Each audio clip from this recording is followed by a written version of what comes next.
Hello, my name is Thomas, and I will be playing Marshal Edrich of, Marshal of Salisbury, Edrich of Winterbourne, Stoke, and my favorite food is pho, Vietnamese noodles. Absolutely delightful. I've got a favorite place which is, conveniently enough, 4 blocks away, and I go there and eat it all the time. Lovely stuff.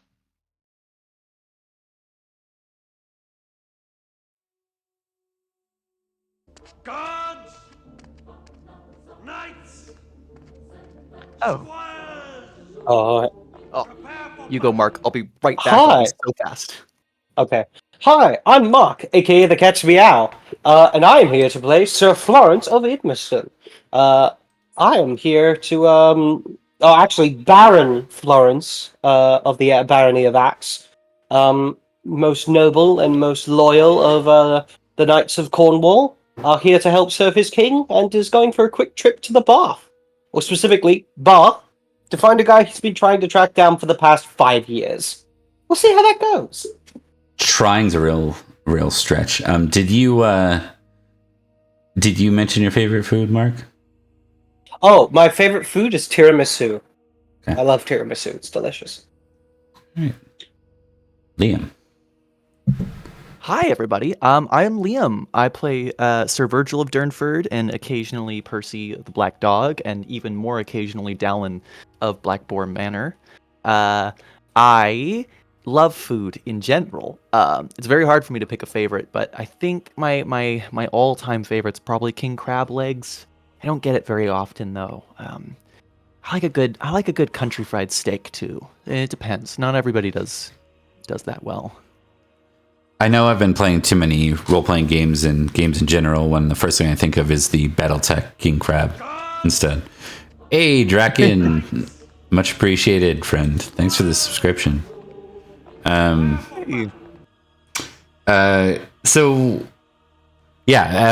here. I run the show. We do a whole bunch of Pendragon here. I'm gonna go with an easy one for me, which is like I could say there's a lot of things that I eat like every once in a great while that I absolutely love, but like I haven't put them to the test of eating them on a regular to see if I could really like have the same passion for it. Like my mom's lasagna, which I don't know anyone living now that makes it. So that might be a lost cause. I could probably dig up a recipe from my sister. But I'm going to go with steak because I eat a lot of steak and I'd eat way more if it was more cheap. And I've started to get to the point where I can master a good stove steak now.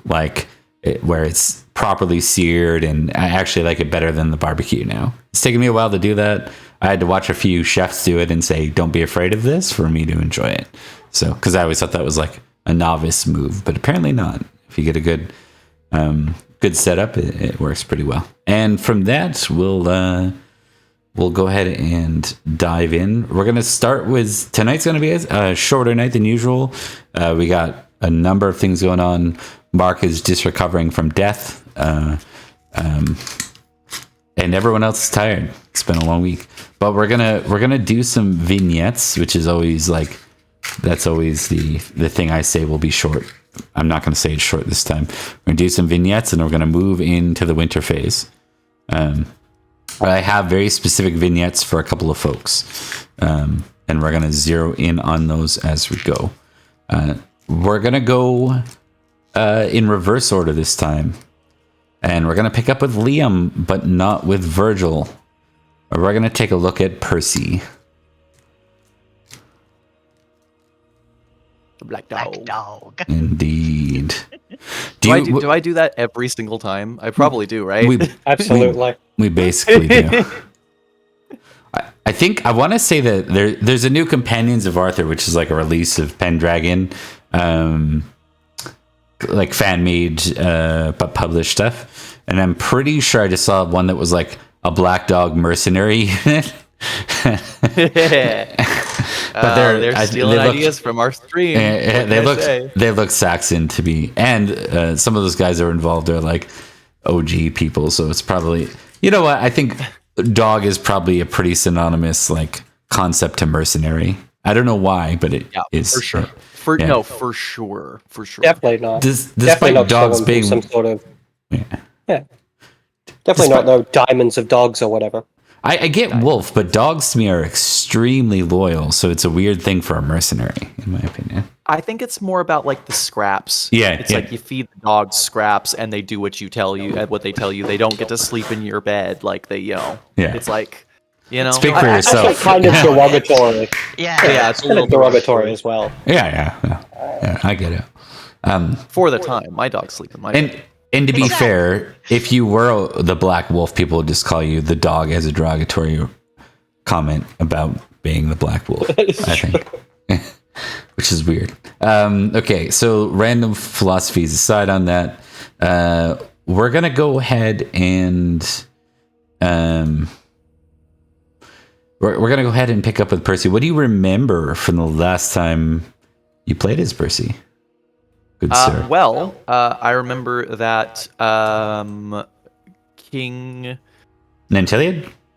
McGillis, yes, Nanteleod, he was not warring this year, so it freed Percy up, who has been mostly playing both sides, but mostly serving Nanteleod, to go down south, and he got word from Edrich that the future of Britain, quote unquote, was resided in Summerland, and so Percy has moved down there to defend Summerland at all costs.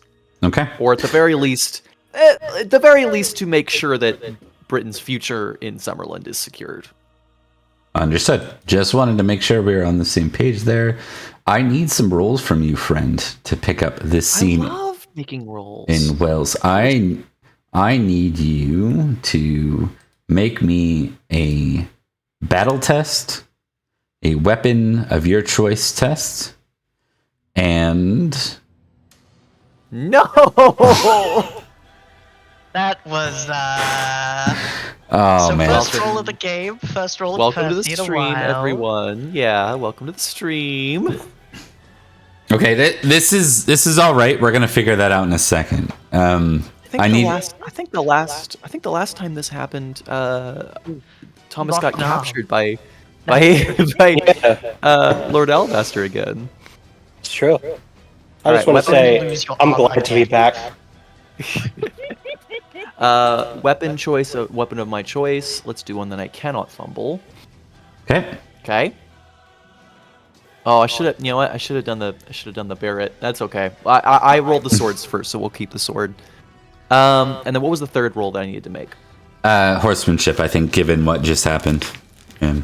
Oh joy! Okay. All right, that is a success. I'm gonna test something for you now. Okay. You have armor. You take a wound for 16, an arrow. Sales. You're in the thick of this. The scene is the siege of Wells. So we kind of come over this what's the word for it? Sieged city, walled city. We see the banners of Cornwall as their men outnumber Summerland probably 8 to 10 to 1, somewhere in there. You've never been in this one-sided of it's not really a matter of generals at this point. You could put a novice on the other side and it would probably be successful. This is a futile endeavor, and you watch good men, not only your own men, but others around you take great loss. You know what? I'm gonna back this up, Liam. I'm not gonna have you take damage. You didn't fail your sword roll. You failed your battle roll. You lose some of your best men in this. That's. I think, though, let's see here. Yeah, I think Percy, in general, has made peace with the things that he will have to do and the people that will have to die in order to secure Britain. And also, I think especially those of his pack that he knows well and trusts well, those losses hurt the most. He knows that they, like, the ones, I think honestly, the ones that know what they're fighting for are the ones that he's actually least comfortable losing, you know? There's something about that reminds him of Uther a little bit. So, yeah, bad times. He doesn't have a lot of great men, and the ones that he loses are always awful to lose. Indeed. I forget their names off the top of my head, but I had. Yeah, we had a couple. Yeah, I think we're gonna just test them as number 1, number 2, and Brian. If you remember, Brian was Brian? Jaren's younger brother, or sorry, Brian. yeah, Brian, eh? Jaren's squire, rather. So Squire, yeah. okay, Brian dies in this. We just got him. Oh, rip his screen time. I do actually have I do have the 2 other guys. There's 2 right-handed men as well. Yeah. And they survive. They manage to escape. So Sir Kinfire, cousin of the Duke of Gletham, and Sir Iloethrer. No, Lowerth. From Cornwall. Yeah. Okay. Well, they managed to make it out with nicks and bruises. I need you to make 3d6 roll. This is the damage you take after your armor. Okay. 10. Yeah. You take 10 total in that battle. That'll be over 3 wounds, so you can get first aided 3 times to recover. Perfect. Do I have a squire? I assume you do. You would be stupid not to, unless you're making a statement about not being a knight. No. Okay. Yeah. That doesn't serve him, I don't think. Yeah. All right. Well, is 19 a okay age to assume for that then? Yeah, I think so. Given you've been in the field a while, so let's give him a name, shall we? I was just gonna call him Squid. Ithel. Yeah. AKA Squid. Yeah. Ithel is the most insanely adept phaologist. You know what? We're gonna say you picked him up in Summerland. Hell yeah. Given the fairy 20. Actually, hold on. Before we do that. Nope. You picked him up from the Forest Sauvage. Oh, great. Love that. He might be from the future or the past. Who knows? Okay. Given the 20 fairy. So that's 3 successes on that. That means I get my healing rate back. No, I get a D3 for each roll. Yes, a D3 for each roll. Yep. Gotcha. This will, of course, be done after you flee, so you'll still have these wounds for the rest of this scene. Okay, so just barely then, actually. Just barely injured after everything. Before you order a retreat, I need you to make a heraldry or a heraldry roll, actually, is what it's going to be, but you can add a +10 to it. Oh, thank you. Okay. You would have passed anyways. Yeah. Yeah. You see very familiar banners of a once ally of yours, a praetor from the mainland. They're in the distance, far in the distance. You have but meager forces around you. Your forces are beginning to scatter. And this is the closest you've been to him. Assuming he's at the helm of this unit. You have no way of knowing. Okay, I need to test a directed trait versus a passion right now. Okay. Oh shit. Wait. This is actually bad for me. Hang on. Because trying to figure out where I wrote it down. I believe my hand gives me a +10 to certain actions that are in seeking vengeance for Madoc. Maybe it's just the directed trait.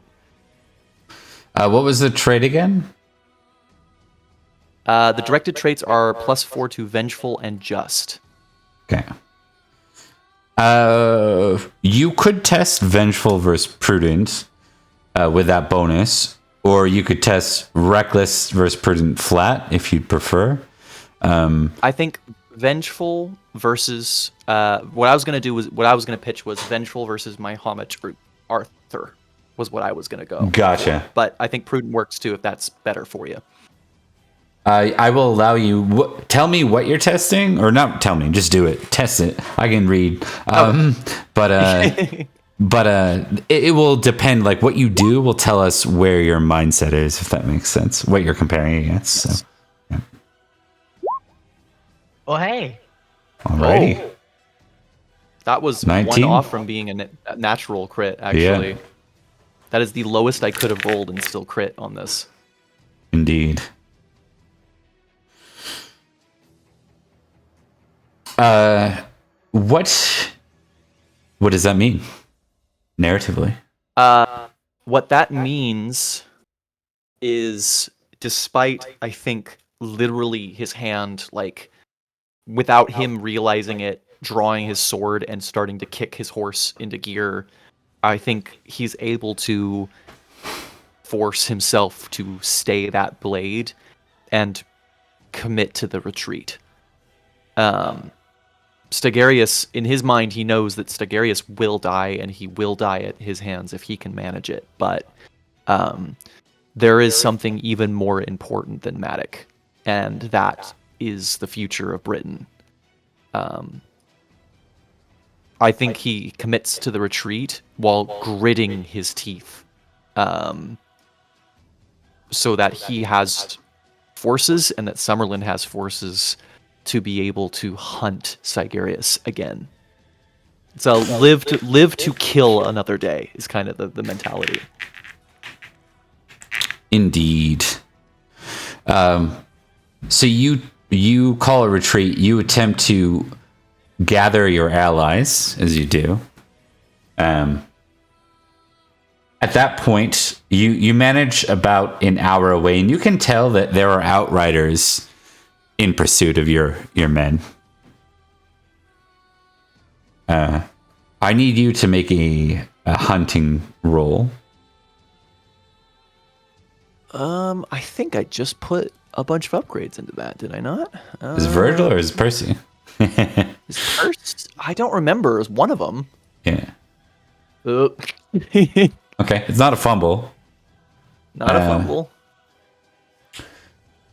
You managed to lead your force out into the wild of Summerland, which, much like the rest of the world right now, is full of strange trails that are covered in dense forest that no longer or wasn't there prior, effectively.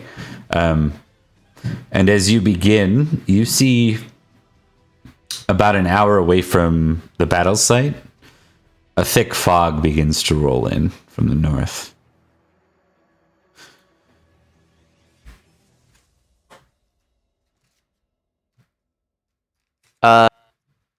Percy turns to his second in command and he goes,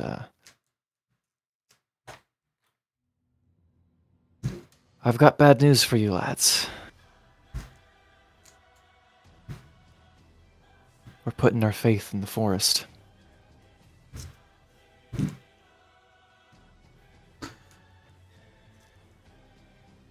They look confused to you. I don't think they know what that means. And one of them says, so what do you mean? We're riding into the fog. We need to lose our pursuers. And we need to trust. The land knows that we're fighting to defend it. Stay close.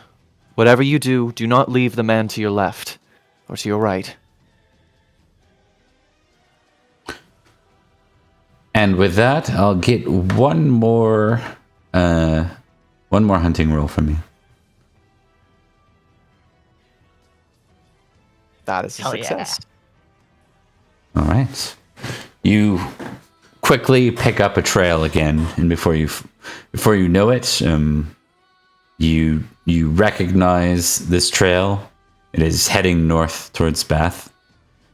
You should be able to meet the main road soon. And so you continue. And with that, we're going to move on to the next vignette here. That did not go good, fellas. Could have gone better, but it could have gone way worse. Could have gone worse. Edrich would feel so bad if, like, the last thing he said to Perin was, "Hey, check out Summerland, see what's going on here," and he went there and died.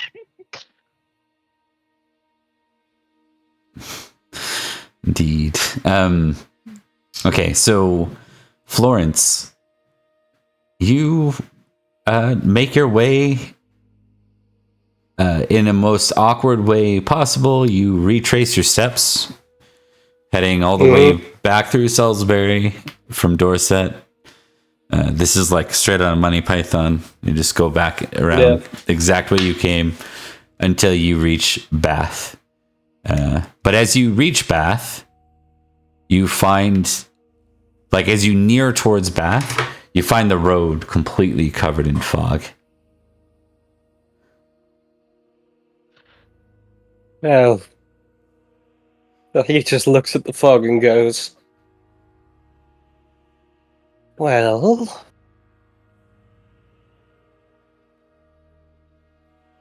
spiritual,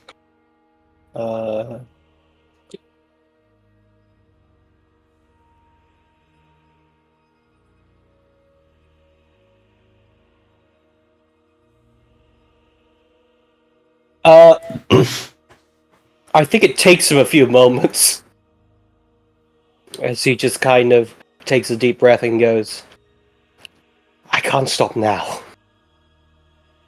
And he'd push himself forward to ride through the mist. But he is very wary.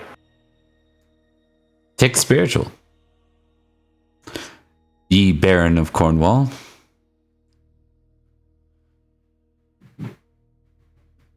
We established a long time ago what riding into Summerland as an invader in the fog does. It finds friend from foe. In this case, Florence did much as Gortrix did long ago, and he passed his spiritual test. So, once again, Florence shits gold. You're going to have a very easy ride, though you find as you go, there's one, I guess, you know, you're not without any sort of traumatizing event. That's impossible. Yeah. You hear Pomponia's voice. It sounds weak, like it did the day of her passing. Florence.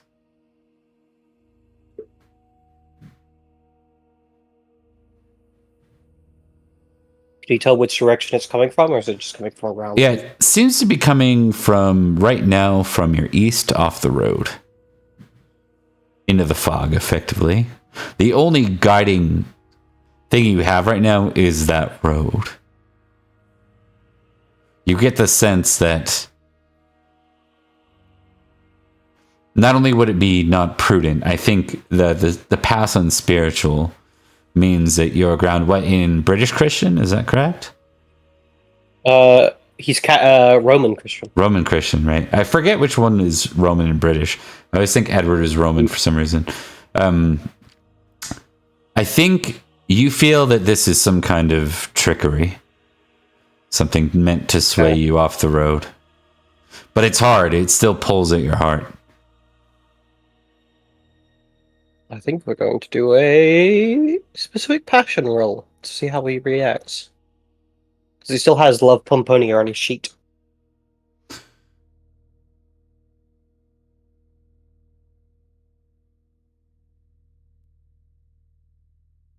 I think with that, he just kind of says to himself, "She is in heaven, Florence. She is gone." And with that, he rides on. But he is still shaken by the experience. This isn't meant to be a punishment, but I think narratively it's interesting if Love Pomponia falls off your sheet. I think that makes sense. It's you putting that memory to rest. Not to say that you forget her, only that you acknowledge her death in that moment. Acknowledge that she's gone, yeah. Yeah. Okay. You find your way to Bath. It's much as you've seen it before. It's a bustling Roman city. It's actually, even for Summerland, like even despite it being in Summerland, it's quite the place still. Like it's not one of the major civitas, but it's quite remarkable. And like one thing you notice about it, I can't remember the last time you've been through Bath, but it keeps a lot of the Roman history intact, where a lot of the civitas fell. This one looks more like it kind of, it lived on through the Kimri occupation after the fact. So this is your destination, according to the rumors you heard in Dorset. All right. Time to find the man he's looking for. One Arnulot, I believe. Accolon. Been a couple sessions. Accolon. Accolon? Accolon. I think with that, he's going to quickly take the moment to put his cloak over him a little more to try and disguise his heraldry. You gave me pause for a second because Arnulot's definitely been said in this game as well, and I'm not sure what that's from. But yes, it's Accolon. I think I said it. To be honest, I think I said it. No, I feel like it's a name somewhere. But aside, I'm gonna get 3 rolls from you. How are you gonna go about seeking for this boy you've never met? Okay. I think he's going to attempt to use his ability of intrigue to search for this boy. Okay. As well, he knows that this knight has signed up with a lady or a noble from this city. Presumably, he got a name and or a heraldry from them. So I would like to attempt a heraldry roll. I'll support that. So I will take your 3 rolls will be intrigue, it'll be courtesy, and it'll be heraldry. Ooh, all of them are great. I say that I'm gonna fumble a bunch of these now. That's the best way to curse yourself. Yeah. Fumble counter, go. Yeah, that's a failure. Having a good night tonight, boys. Success. Okay. So 1 fail and 2 successes. You find that you're a famous knight. Despite your attempts to cover up your heraldry, you find that many people, you hear whispers as you're kind of walking. You find that you're stonewalled a bit in your, despite your pleasantries. Many of the nobles seem to be kind of keeping it from you a bit. You hear them whisper as you ride away from one of them. It's like, that's Florence. He's a baron in Cornwall.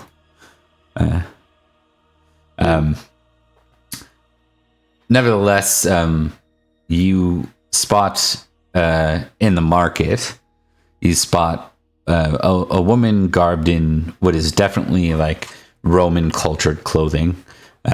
She's got her dark hair braided, and beside her is I think you would know this. It's definitely not a knight. This would be more, give me a battle roll. That would be probably how you would test such things. 3. By the way, for Percy and Florence, you can tick the things that you succeeded on so far. Ah, okay. Yeah. I like ticking things. I appreciate that. Okay. So you can tell that this is likely a sergeant, which means, but I'll go a little bit further than that. You can tell that this is probably like the way he is garbed and the way he's adorned, because he is adorned with armor. You could mistake him for a squire, an esquire. Hard to say because he's definitely either in his late teens or early 20s. But you know better. This would be like a Roman militis, which would even the Romans of Britain don't really refer to themselves as militis anymore. They would be sergeants, or they would be, which would be his best direct translation. But just to note, this likely means that he's from the mainland. Right. Likely from Gaul.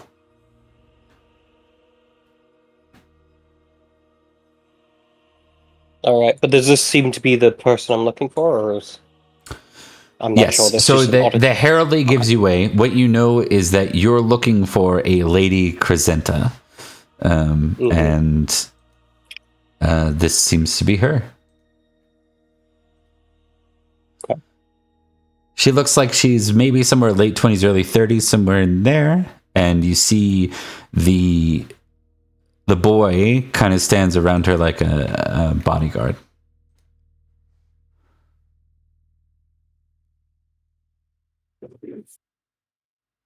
I think with that, Florence would approach them and would say, "Pardon me, but would you happen to be Lady Crescenta?" Lady Bonifacia Crescenta, yes, I am her. And Sir Florence of the Axe. Yes, it seems my name is well known in these parts. It's not exactly what I expected coming here. Well, your name is quite known many places, as are some of your comrades. Sir Edrich, I believe. Ah, yes. We were once the great knights serving under Uther.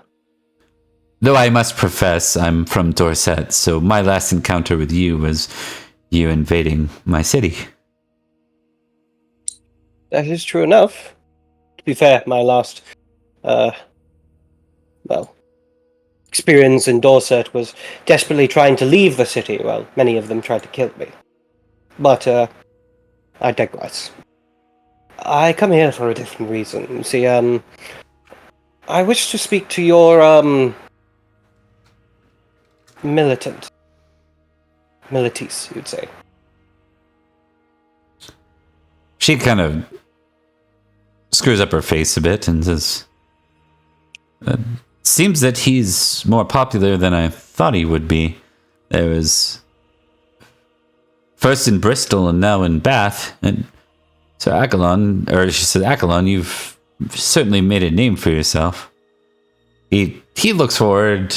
He kind of eyes you. He studies you, right? You're a potential enemy and threat. So he kind of steps forward, but he's courteous. He says, I'm Accolon. How might I be of assistance? I was instructed to find you by a mutual friend of ours. And he kind of looks to Crescenta for a moment and goes, "Would you excuse us for but a moment?" She's a bit of a dick. Let me see.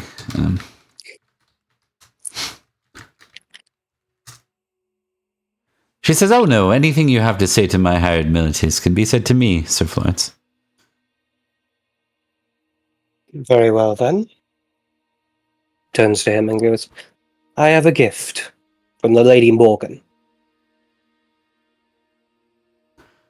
You can see her eyes like staring into Accolon right now, because it's not that popular of a name.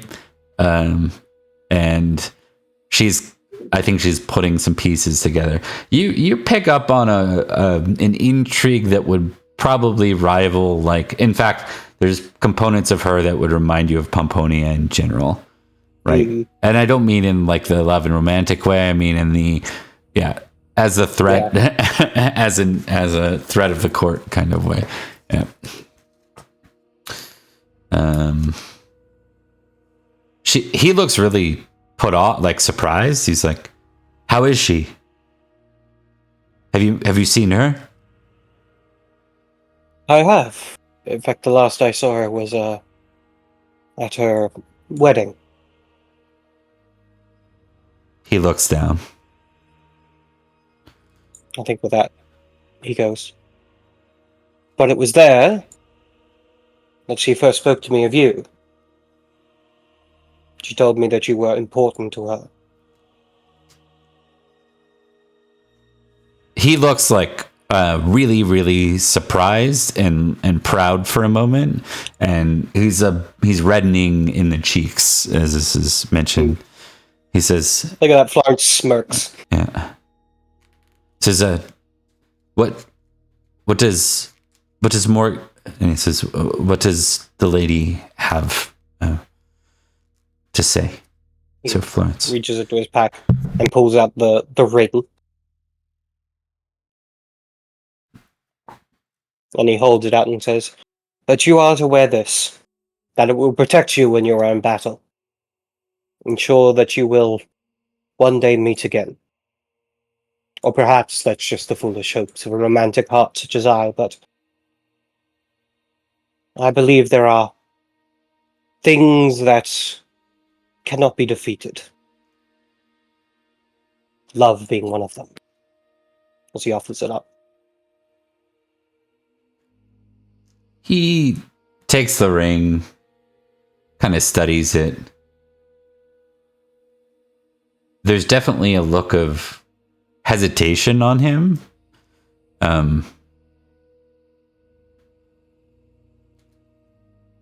He says, "I've been trying to put her out of my mind. She is married now."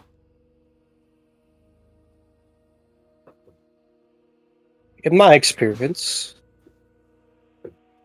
love often extends past what we would call rational boundaries. Love is a divine gift from God. I don't see there being any issue to holding it, even if it might seem strange to others. But nonetheless, she wants to see that you are protected, and this ring will do so, I presume. He takes it from you, and he gives you kind of like a low bow, and he says, You honor me with this, Sir Florence. It is petty work for a baron to have to travel out of their way to find a militant such as I to deliver a gift." Oh, come now. I do this on behalf of a queen. Do not forget that. He whispers almost immediately, "I never will." Speaking of which, are you not a knight?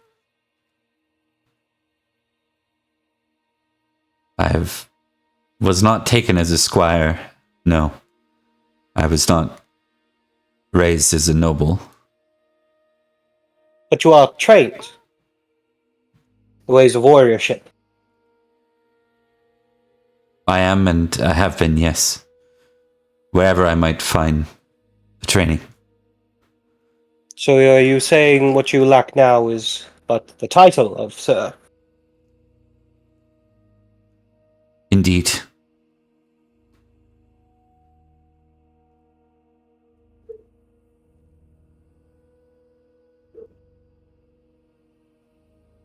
Alright then. Florence takes a step back, places his hand on his sword, and goes, "Take a knee."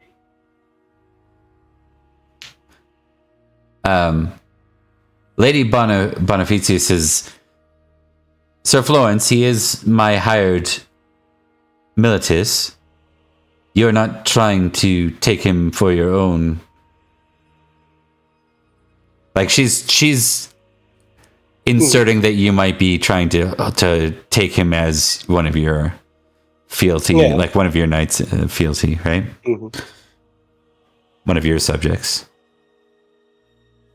Florence goes, "Oh, I have no." Kind of laughs. Goes, "Oh, I have no subjects at Summerland. Besides, it'd be quite foolish of a Cornwall knight to make a Summerlander of his own. No, I'm recognizing the potential of a noble soul." So you'll make him a mercenary then? I'll make him a knight. She nods. And she'll step back. She no longer intervenes in any way. Seems to satisfy her. Mm-hmm. Aquilon will proudly step forward and take a knee. Well, that Florence, I believe the process is draws his sword and does the by the power vested in me, and he would specifically go, by the power given to me by my sire and his king, Uther Pendragon, I knight you in the name of nobility of knightship. And then he does the, may this be the last time you answer, I forget the line, it's, may this be the last time you meet a... Right? Yeah. Yeah, it's the last time you meet a fucking... Is it slight or what is it? What is it? A slight without retribution Yeah, or something? may this be the last time you leave a blow unanswered. Yeah. Oh, So yeah. that'll work. May this- Close. Yeah. Very close. May, yeah. yeah. May Transgression. this be the last time you answer a transgression unanswered. Arise, You gonna hit him? Sir Aquilon. Oh yeah, he does. Yeah. Okay. It's tradition. I need a strength roll, sir. See if you knock him on his ass.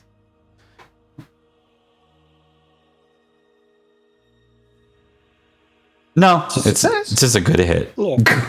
Yeah. He shakes his head a bit at that, and he'll climb to his feet. Yeah. If you got a 15, I was gonna have you like topple him. You're gonna kill him. Yeah. And he goes, well, now you are officially a knight of Uther Pendragon, and Uther Pendragon's dead, so I suppose what you do next is up to you. He smiles and says, I understand. Thank you. You have no idea how much I sought after this, Sir Florence. I'll make you proud. I know you will.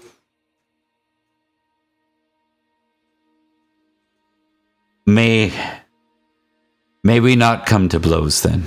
I hope that you will not be invading Bath along with the other Cornish, but if you may, know that I will have it on my honor to protect my lady at all costs. Good. As a true knight, if it comes down to it, we face each other. I expect you to strike me down without hesitation.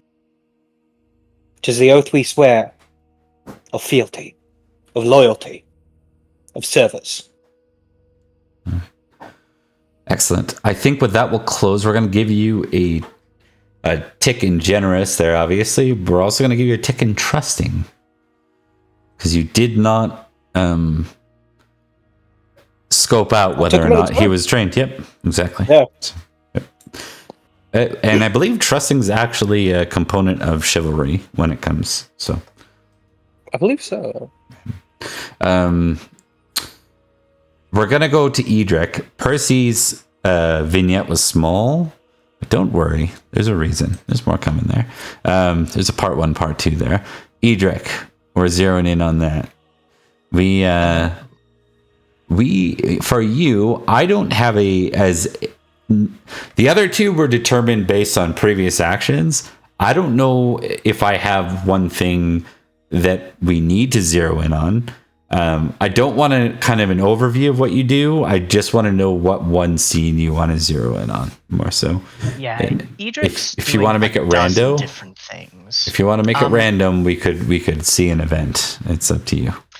An event might be fun, but there is one thing which I have been wanting to follow up on, which is I've apparently got a fae in my dungeon that came here to replace my child with a changeling and got beaten up by my incredible Saxon wife.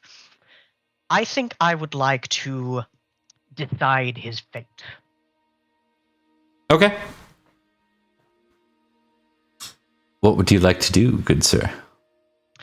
There is a moment one morning in the summer when Edrich walks down the stairs accompanied by his wife. His gait far more halting and unsure than it was before, but he still walks with a aura of palpable danger. Like a rusted sword. You could still definitely be killed by it, but it's seen better days. And he goes into the dungeons of the Winterbourne Stoke Manor. Footfalls coming a little bit haltingly as he looks in the cell where this guy's been kept. He would like to be accompanied by a priest. Okay. And I do have one, because this one hasn't died of the plague, unlike my previous 5. I don't know his name, though. Have we not given him a name? Or you have one, we've forgotten the name? I think we've forgotten the name. Okay, we can just make another name. No, we'll go back through the logs later. In the meantime, he will refer to him as your priest. So it's you, your priest, and then the captive in your dungeon, yes? Yes. Okay. You get to your dungeon. You see the small, portly-looking man, probably 4'5" or so. A simple beard, not like a big, thick, braided beard. Hair growing out of the beard, hair growing out of his ears. Almost wide as he is short. Or tall, rather. Edrich looks at this person like a particularly nasty thing found on the underside of a boot. And says, "There are times when I wonder about the difference between our kinds. Physically, I have seen many giants, goblins, leshen. But it is the mindset, I think, that separates us both. I do not consider myself a good man in many respects. And yet, to prey upon a child, to steal one from their parents, I cannot help but wonder why."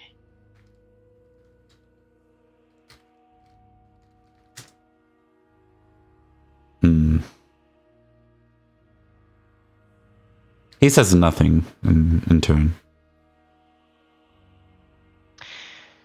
"I think I should quite like to know who sent you, and from which house, if any, you hail. I think I should also like to, in the presence of a man of God, restrain myself from my instincts on those who have come to harm my family."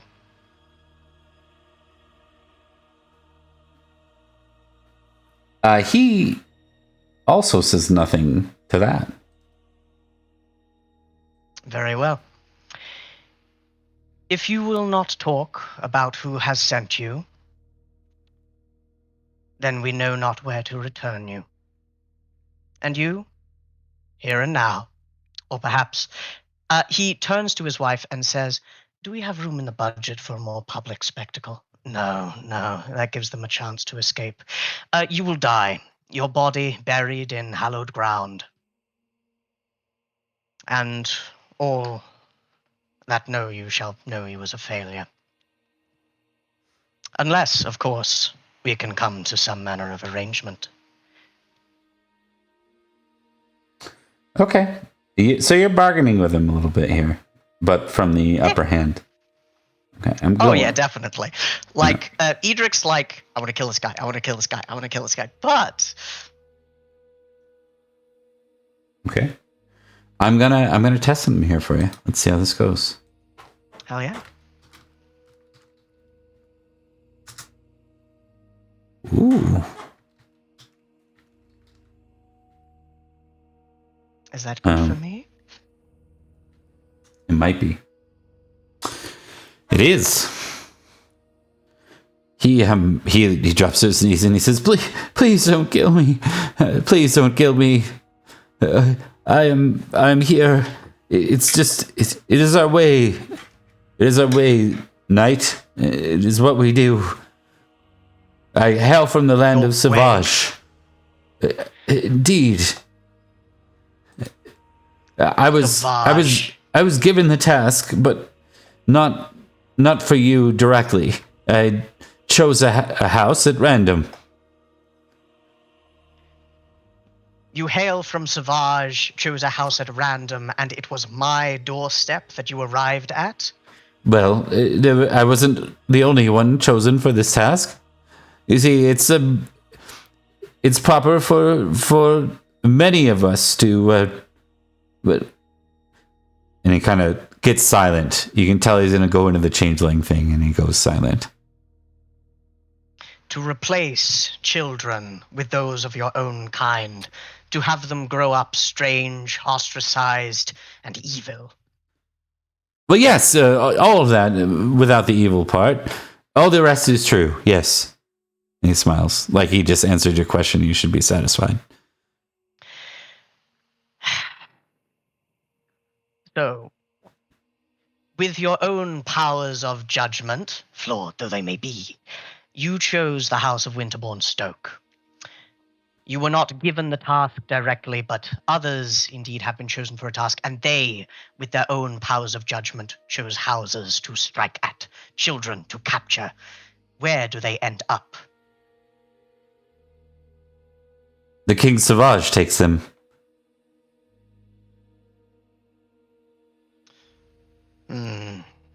Geography of the area is not to be trusted. Have you any familiarity with King Savage? Like as Edrich?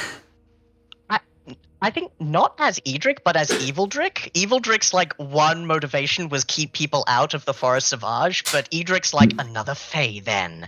Yeah, I don't think you might not even know there is a King Savage. For all you know, that could be another upstart. Certainly, I think you believe in Fae, given what you've experienced. I need you 100%. I need you to make a recognize roll +5 too. I should have done this early on. Oh, absolutely. Bear with me for one brief moment.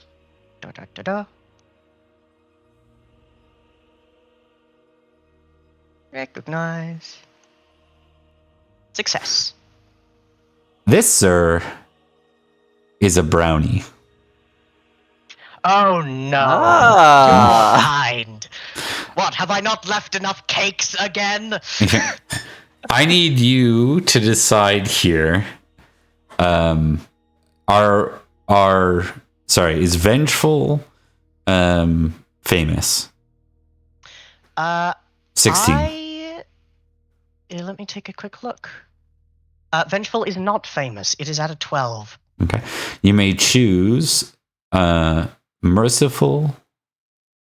No, forgiving or vengeful. Go with that. I'm gonna go for forgiving because he sees a chance to strike a more strategic blow. Strategic in this mind is, maybe I can save some kids. Would you like to impassion with anything? I would. I think I would like to impassion with honor in this case. Okay. There's a lot of changes about what it means to be a knight, but to Edrich, a knight is one who has power, and if that power can be used for the good of the realm, so much the better. That is a success. Okay. So honor, So- success. You may add a +5 then to your forgiving as you test it. Indeed. Let's see how it goes. Because he wants to learn as much as he can and see if he can get something better than just killing this one creature. And indeed. No need to test vengeful in that case. You can tick forgiving. Done. That felt wrong. And how does forgiving? What do you say to pardon? What does your pardon look like here? You are a creature of perverse morality and philosophy, which perhaps I share the same gruesome fascination as one who has been crushed by a falling rampart. And yet, I realize it is difficult for one to change their nature. But it is not out of one's power to change how they interact with the world. You are strange, but if you tell me what you can about this King Savage, about where these children may be kept, then I shall allow you to exit this dungeon, life intact, with the promise that you shall not return for 10 years and a day.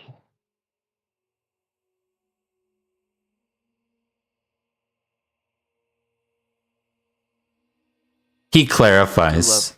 Return here to Winterbourne, Stoke. To Salisbury. Well, You are but one creature. Your king has others. he nods to that. Very well. Priest, begin dictating his answers. With that, My name's Dennis. with that, the priest begins to recant everything, referring to him as an evil beast multiple times. Oh, yeah. Yeah. A devil a few times. And then finally... I've got no objection there. Yeah. Like, taxonomy isn't Edric's, Yeah. like, stumbling point. He's like, I'd kill a fae, I'd kill a devil. It's all good. Before it's recanted, I'm going to give you a fairy lore test with your honor. Absolutely.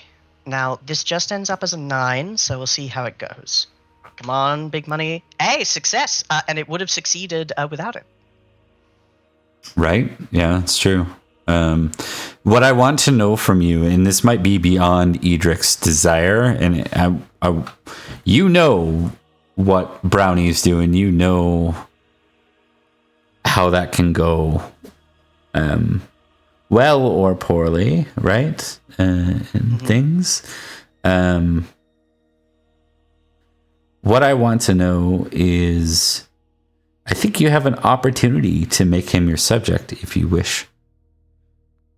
It could mean a benefit, but it could also backfire. It could also backfire.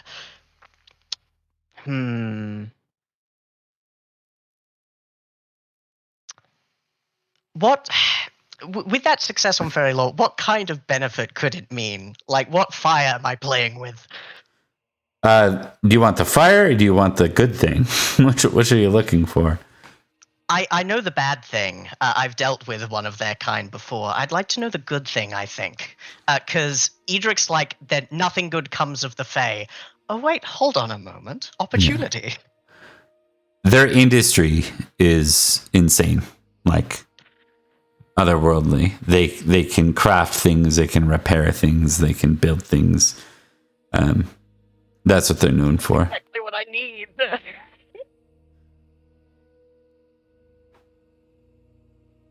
They tend to also be known for their loyalty when they're put in a position such as this. I think I do need an increase in industry, especially where we are and in the position we are. Unless Oslaf objects heavily, I think I should like to see if this creature can enter my service and a cake be baked and provided. Because I have an actual bakery. I've got that listed in holdings. Okay. What I need from you is convince. How are you going to bring this to the woman who had to wrestle this thing to the ground and stop the changeover of the children? I think he will take Oslaf aside and say, Oslaf, I have had ideas which have not panned out in the past, but looking at him, I cannot help but be reminded of a wild beast that, if tamed, could be a great help. A wild dog is a mangy thing, is one that rips and tears at livestock, but one that is loyal, one that is brought to heel, one that is valued. They can be a great boon. If you do not see the value in this, if you would prefer him gone, then that will be the end of it. But I think that a creature of this peculiar magic, of peculiar skill, I think they could be a valued member of the household and grow Winterbourne Stoke, allow us greater strength. Okay. I think suggesting courtesy or intrigue on your wife makes no sense. I think I'm going to need you to test honest here. Because I think you're coming at it from an honest sense, and then it's a matter of whether she kind of sees you as thinking rationally or not. That's how I'm going to play this. Yeah. Still impassioned or no? Yes, it's for the scene. Let's do it. Huh? Success. You needed that. You would have failed otherwise. Yeah, failed by 1. Okay. I think we're going to move on from that at this point, folks. We're going to take a real short break, but this brownie will now be in the service of Winterbourne Stoke. I've become what I've hated. We're going to take like a 3 minutes, so just grab water, whatever you got to do, and then we'll be back very shortly, and we're going to play out the Christmas feast. And then from there, it's close time. We'll see you soon. I am a nobody, a bastard, and I will make sure that I will create no bastard by my name. Because I, for better or for worse, whether I like it or not, I am no longer a maiden. I am a knight, and I hold true to that. You protected more than that. You stood by me when others might have let my mistakes be all I really was. You helped me. You saved me. And I'm sorry I couldn't repay that favor 10 times over. I find it offensive that they do not consider my father the clear and rightful heir.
All right, we're back.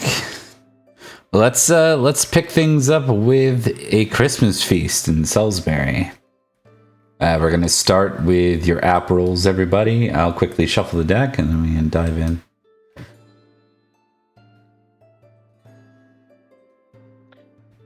Success. Let me bring up the genealogy business. Yeah. No, that's not right. That's the right roll, but the wrong. Wrong person. That's fair. As long as it's the right. As long as. Yeah. Right sheet. It's the correct sheet. And then is Florence in Salisbury for this, or are you playing your third brother? My third brother. No, I think Florence would come home for this. Yeah. Why not? Sammy. Because Rhodri is current. So you are not active, just to clarify, in the War in Summerland this year, yes? Yeah, he is not active in the war in Summerland. Yep. He's not been asked to, nor does he want to. Yep. Okay. App roll for you, sir. Oh, critical! Hey. Nice. Above this out. Do you want to stay there, or do you want to offer it down? No, he'll stay there. Okay. I love how like everybody turning against Florence be like, traitor he may be, but by God is he handsome. God damn. Oh. We lost Thomas. Rip. Oh, he's back. I Alright, clicked he's on back. the wrong thing. While I was going about to into say the glory it seemed like it must have been. Yeah. Anyways, all good. I'm like, wait a minute, that shouldn't have. Yeah. Thomas, do you guys use PepCac where you are? Pepcac? Yeah. Pepcac. PepCac hair. Never heard of it. Problem exists between keyboard and chair. Oh yes, I have heard of that. Okay. I haven't used it since I stopped doing tech-related stuff at work. Fair enough. Okay, let's dive in. We'll dive in with Florence round 1. This is a 3-round feast, which you find fascinating because you guys haven't really been having a lot of 3-round feasts in the winter.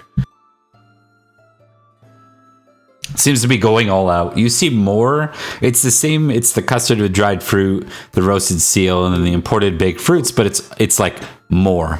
There's like just more food offered out in general this year. So That's suspicious. I'm responsible for some of the money coming in, and that's unnerving.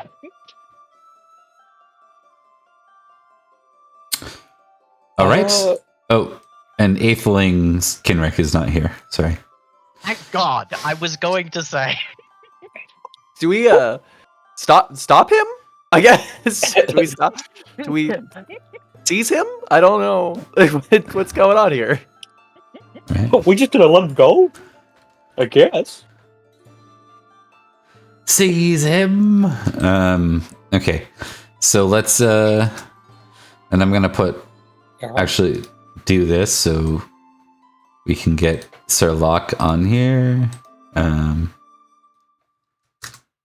we go. Sir Locke is still here.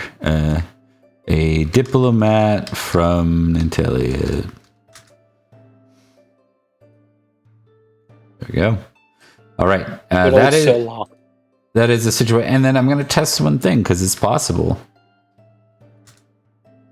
Oh, look at that. Jenna and Ufo are here for the first time since their marriage. Hell yeah. Wonderful. And let me test something else. Ooh, let me consult a chart real quick. Florence is executed during the feast. All right, I'm liking this. Yep. Yes. Oh, what a surprising and yet unsurprising end to Florence. Very fitting, I think. Executed during a feast? That seems like he died exactly. Yeah, exactly. I will take to start the feast off. I will take an intrigue roll, an awareness roll, or frick, probably just those two, or a recognize roll. Let's say that. I'm gonna go with intrigue. Oh wait, if you're going intrigue, I might go something else. I'm gonna go What are you gonna go? Awareness or recognize, Virgil? Awareness is 7. I'm Recognize gonna go is 6. awareness. Oh, never mind. Nah, my recognize isn't that good. I'm going awareness because I want to be special. Success. Okay. Florence hears it through gossip. Edrich spies it, but isn't confirmed. Lady Jenna is showing. Yay. Alliance secured. I'm so proud of the both of them. Like, Edric's 40 years old. He's fully, like, avuncular kind of age. That's fair. All right. Lady Jenna when she was a little baby. With that, we will go into the 3 rounds, just so we have enough time for everybody. So, Florence, your round 1. What you gonna do? You can't pull cards. Right. Round 1. He is going to... you know what? He's going to flirt with Lady Ellen. A bold move. Let's see if it pays off. What were we talking about? Florence getting executed at the feast? I'm considering it. Alright, let's go... Success! Okay. Yeah, you are mingling with Lady Ellen. She's I decided to update her because she's not like 22 anymore or whatever. So you know, the two of you are just mingling. It's very clear that you're doing so. It's going favorably. That creates a lot of buzz. It's like, you know, 2 celebrities seen together. Are they flirting? Are they not? You know what I mean? It's one of those scenarios. Well, because they're just like, sitting together at the high table, so not everyone can tell what they're doing. Yeah, they're just mingling, but there's like a lot of eyes on them. Yeah. And that is 3 for you, I believe. Indeed. 1 for the success, 2 for being above the salt. What's the Indeed. latest news of the hottest celebrity couple, Felon? Hot goss in the Arthurian kingdoms. So since I can tell you the hot goss is one of the 2 of them is about to be very dead. Assassin for the lady. Yeah. We're gonna go with that. We'll come back to Florence at the end of the round. I just want to do something small there with Ellen. But Edrich, we'll go to you next, good sir. I'm gonna draw some cards. Biggest political landmine is Sir Ufo and Jenna and Sir Luck, and I'm relatively happy with where they are. Ooh. What's going on here? Wish bish. Okay, so romance, out of the question. Gaming for Gwishbish, not my thing. Gods shine upon me and holy blessing. What's happening here? Holy blessing, it Romance seems you're blessed by doesn't higher powers. have to be out of it. Just noting. Yeah. It's doesn't have to be. you talking about love and people swooning over you doing it if you're crit. Got you. Yep, just to let you know. I did misread it. So romance could be a thing. I think I've got weirdly high romance. Yeah, my romance is 10. Holy blessing, it seems you are blessed by higher powers. If I keep it, I can discard it and succeed on a roll automatically. Or God shine upon me. If I keep this card, the powers above shine upon me and everyone sees me in a different light. When I keep this card, I get a +5 to all courtesy, dancing, flirting, and rate rolls, and +1 geniality for each success on those things. Rolled spiritual, each time you use this card's bonus. On a failure, discard this card. You cannot draw cards while you keep this one. I think I'm gonna do God shine upon me. I think that's hilarious. Okay. I have become way more spiritual. Yeah. So because you're Christian, this will be God shine upon me. Right? Indeed. They should have put one near S, near shine as well. But that's okay. Indeed. Okay. God shine. God shine. Yeah. All right, let's see it. I just keep the card. I don't have to roll anything for it. Oh, okay. It is a keeper. It's a keeper, and it's worth 2, so that'll be 3 for you. The round? That's right. All right. Yeah, Edrich went from spiritual 14, which was pretty high, to spiritual 17. I think whatever this is now, he's moving with a certain amount of grace and composure, unexpected from the paranoid bundle of murderous nerves that is Edrich. Roger that. As our audience reminded us, the one Gorchik's referred to as the big one. Yeah. The big one. Yeah. Virgil, I think that is your turn then, good sir. Let's put it over here, Thomas. How can we do this? Real tiny. Let's see. There you go. And you can blow it up when you need to. No one here except for my wife that I care about. Hey. Are we sure about that? Oh, that's right. You sure about that? No, don't do this to me. You don't even have art. Don't. I can't be blamed for this. Oh, we got art now, I think. We got art now. I think so. Oh no. Maybe not. I thought I did. Quick, let me draw some cards. Quickly, before he finds her. Before she finds me. Well, the last few times she's found you through the cards, so. That's true. That's true. Great deeds, drunken lout, and a man for all seasons. Ooh. Okay. When you roll a critical success or you check a skill or trait, place a knowledge counter on this card. When you depart the feast, gain 2 geniality for each knowledge counter on a man for all seasons. That's pretty good. Indeed. Great deeds. Modest versus proud. What's my okay, not bad. Oh, but my orate sucks. My orate's a 6. Yeah. Okay. Drunken lout. A drunken knight clumsily bumps into me. Am I forgiving or vengeful? You are definitely you're vengeful. very vengeful. Yeah. This is not good for me. None of these are good for me. Let's do man Sometimes for all that's the seasons. way. I Alright. think I'm most likely to get some good ticks if I do that one.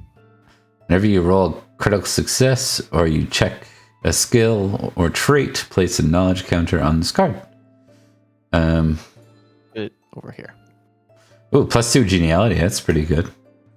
Yeah, it's just a matter of actually getting ticks on things. Yeah.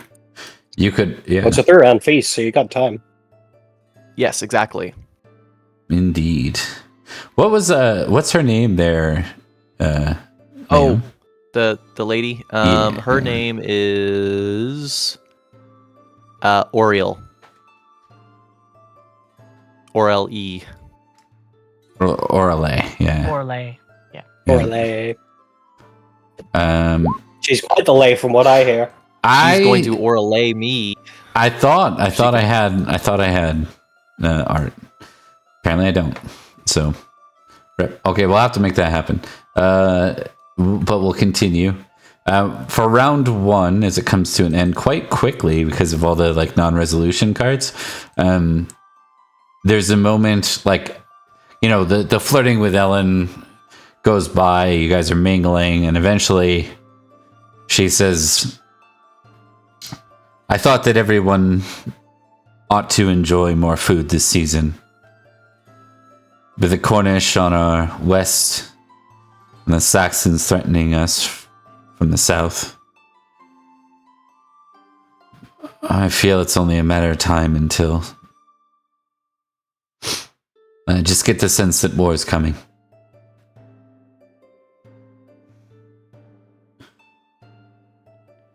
That's the Florence. Yeah. Florence, say anything in turn?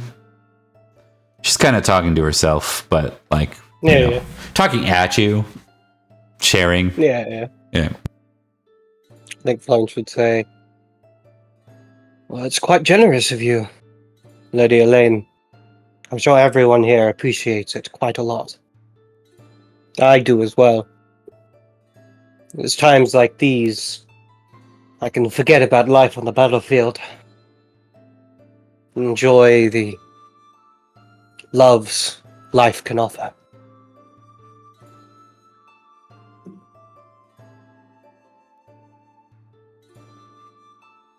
She smiles and takes that moment in.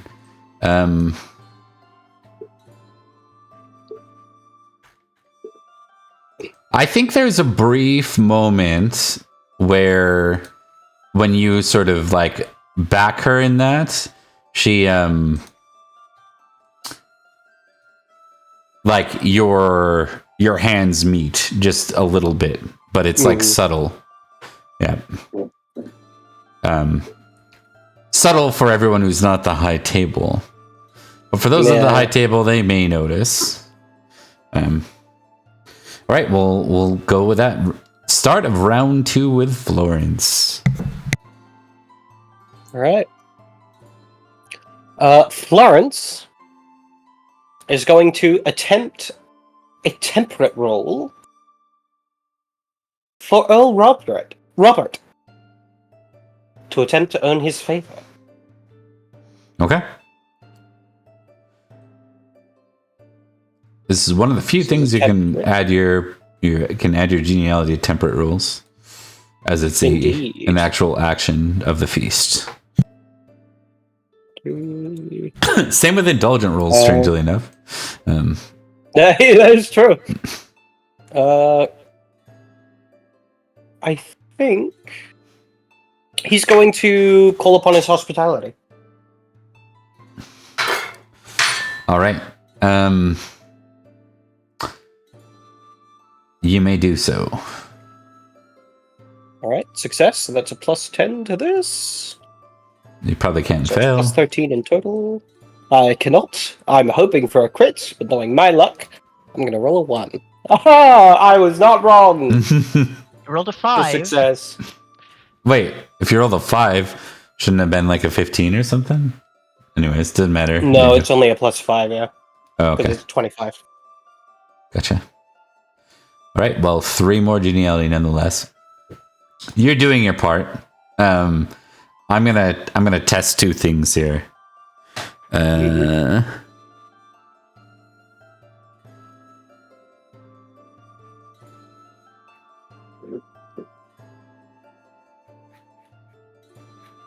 Yeah, give me 1 sec. I gotta test Robert on something here.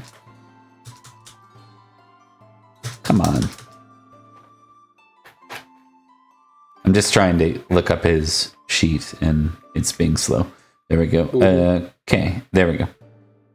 All right. Robert stands up. Seize him!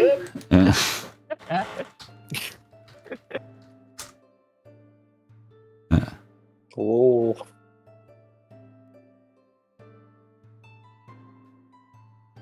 When you're kind of tending to Robert kind of uncharacteristically like glares at you a bit, and he, even though he's a boy, it would be customary in these times for him to have a glass of wine with his food. You see him take the wine and he pours it out over your feet, Florence, and he says, "Would you mind getting me another glass, Sir Florence? My wine is stale, it seems." Of course, my lord. And like everyone around him is like, "Robert," like everyone in the family is like, "What the hell?" Like No, this kid's onto something. He does not like me. I think we should get this kid more alcohol, actually. Any opinion Virgil has involving alcohol is to be discarded. Look, it was one time. Right? Okay. We're gonna go to Liam with that. Hello. Or no, sorry. Oh. I'm jumping the gun. It's Edrich. Yeah. I'm sorry. Yeah. Yeah. I think I'd like to make the most of this blessing. I would like to speak to Sir Luck. Obviously, he's had a decent experience here, but I want him to more than appreciate the hospitality of Salisbury. I want him to like us. And we did have a slightly rocky history, Okay. so I'm hoping to patch that up. I will offer you an opportunity.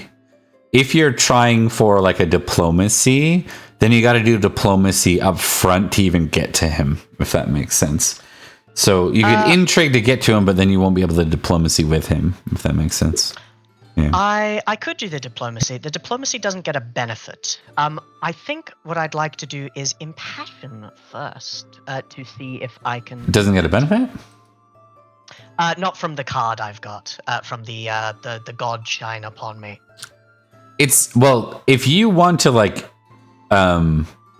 use courtesy to get above the salt to be courteous to him, you could.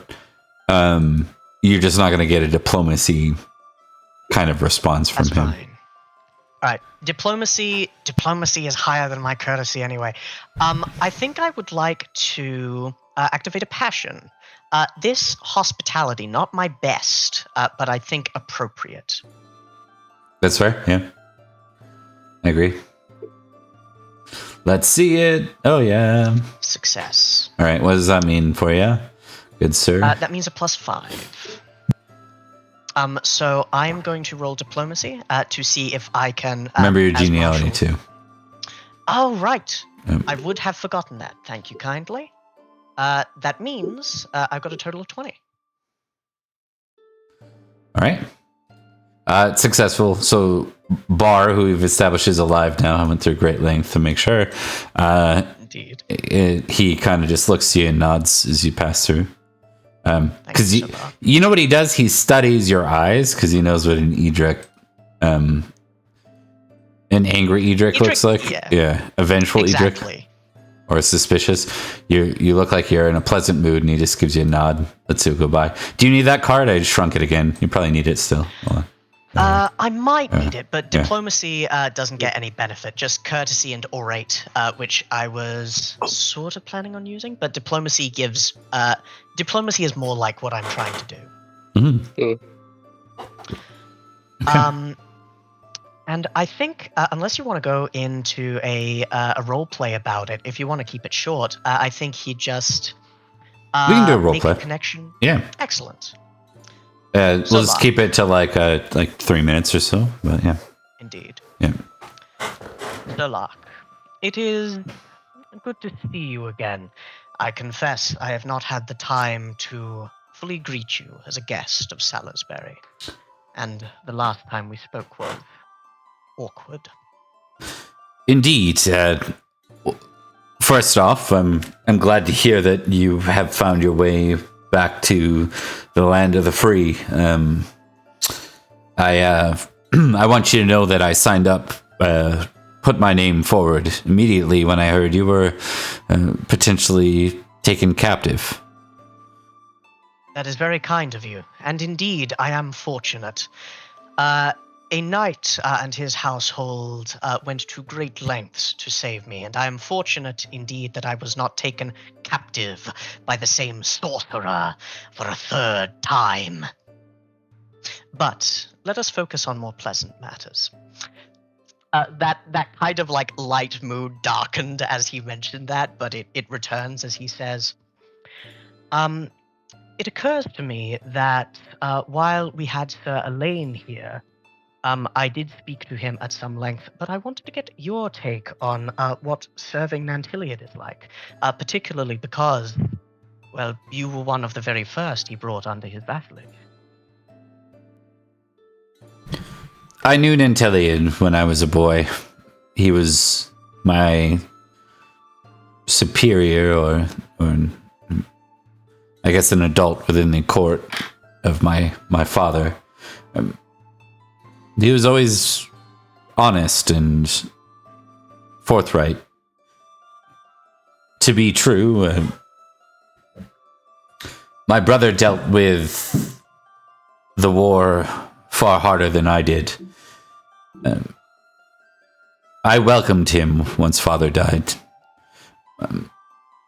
To be truthful, I can't think of a better High King. And I don't say this just because I serve him.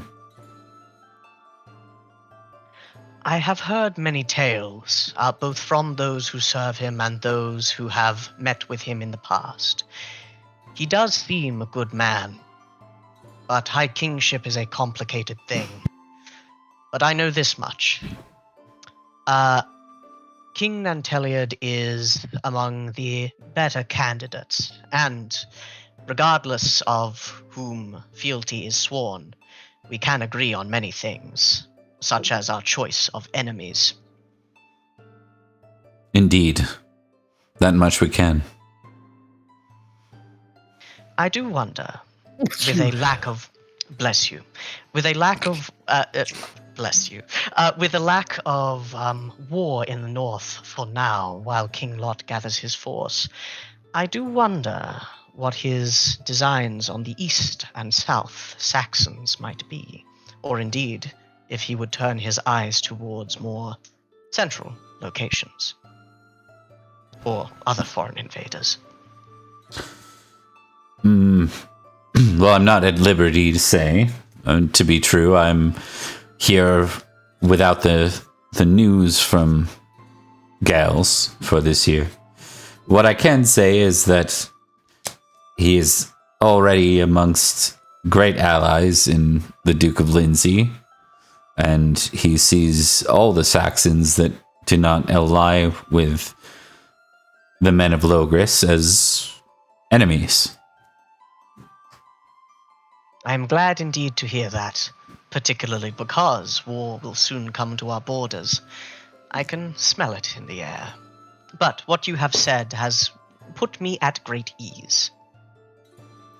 Indeed. Many whisper about the slights that King Cerdic might presume. King Cerdic expects that the entirety of the British Isles belong to him. A presumption which will prove his undoing and our inconvenience.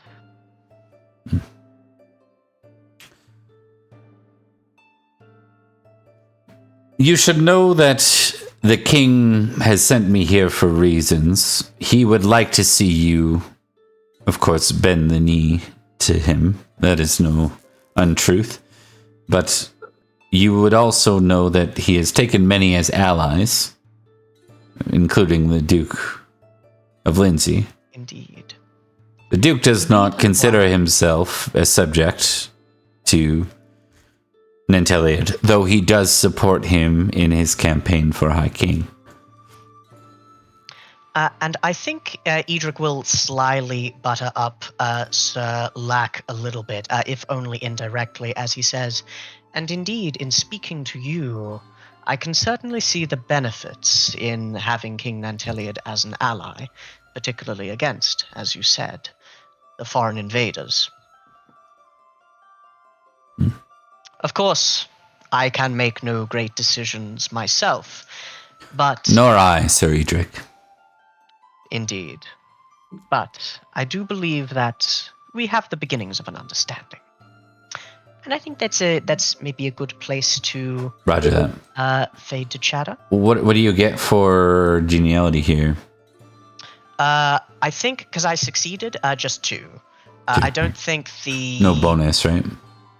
Yeah, no bonus. I didn't use godly gifts. Yep. But I have a pleasing aura. There you go. Yeah, that went smoothly. We then move on to Virgil. Liam, it is your go, sir. Let's draw some cards and hope I get something that I get a check on, yeah? Indeed. How many do you get now? Nearly as... 3? 3, I think. I'm at... I am just shy of a lot of glory. I am just shy of 8,000 glory. I think it might be 6 is 3, and then it might hold on. I always forget this. There we go. Yeah, 4 is 8,000. Yeah, so I'm very close to 4, but not there yet. Okay. Lead the dance, all you can eat. Sage advice, which is a postcard. Oh my! Oh, your council about some problems with another knight. Yeah. Oh, I know exactly what's gonna happen here. Yeah, I think we all know exactly what's gonna happen. Yeah. Sometimes you draw a card and you don't have to do any work. Yeah. You know, like. Yeah, I mean, in this case, we've established like Robert having a positive relationship with Virgil, and then Virgil and Erwin's thoughts about Florence. So, yeah.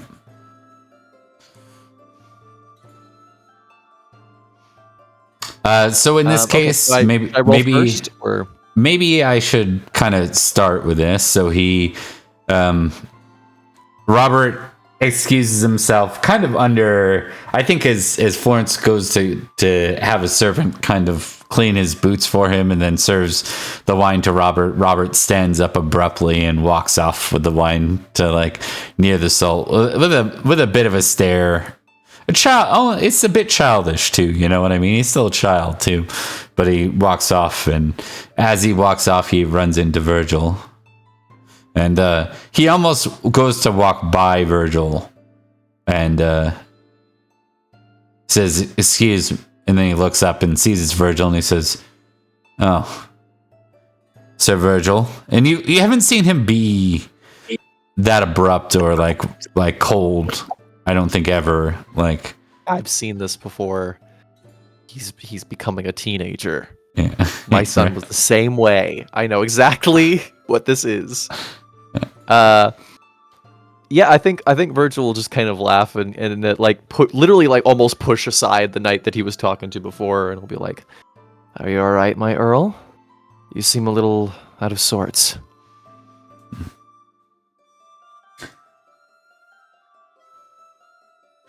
It just seems that Sir Florence of Cornwall is spending a lot of time around my mother as of late. Oh, tell me about it. I don't know why she still tolerates him, given his indalliances.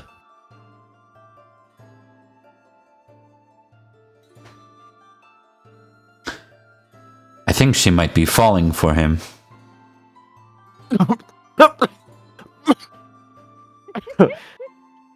You don't really think so? You see him, I mean, we don't condone children drinking alcohol, but in this moment, he downs a bit of his wine. He is a lord after all, a little one in the setting. We don't know that we're supposed to boil water yet. This is all we got. Please note this takes place in the 6th century. He looks to Virgil and he says, "I don't know what to do, Virgil.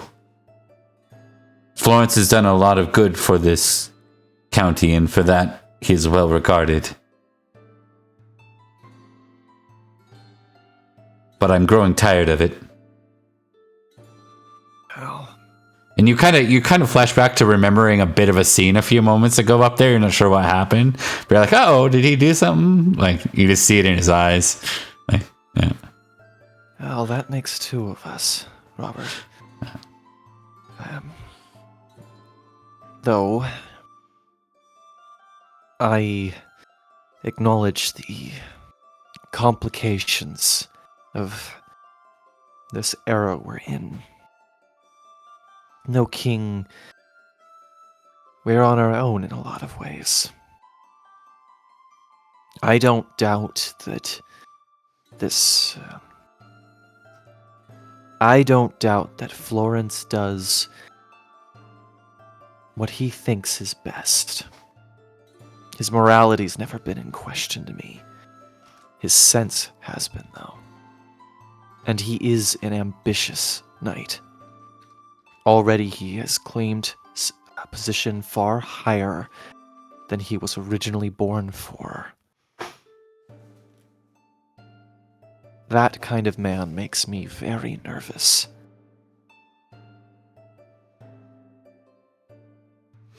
I've known many ambitious knights. Few are as lucky as Sir Florence.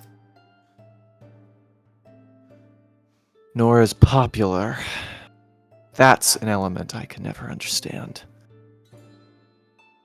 But my brother, God rest him, loved Florence very deeply. That couldn't have come from nowhere. My brother was a fool in a lot of ways.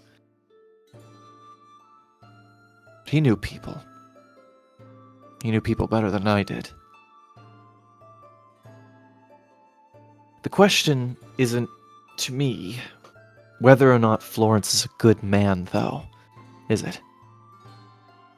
The question is, does he have a right to play the game as he has been choosing to?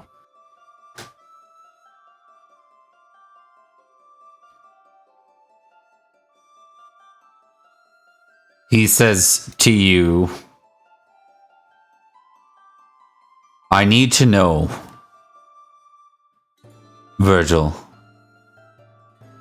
if Florence will betray Salisbury, because if he will, I will take him as a political prisoner immediately.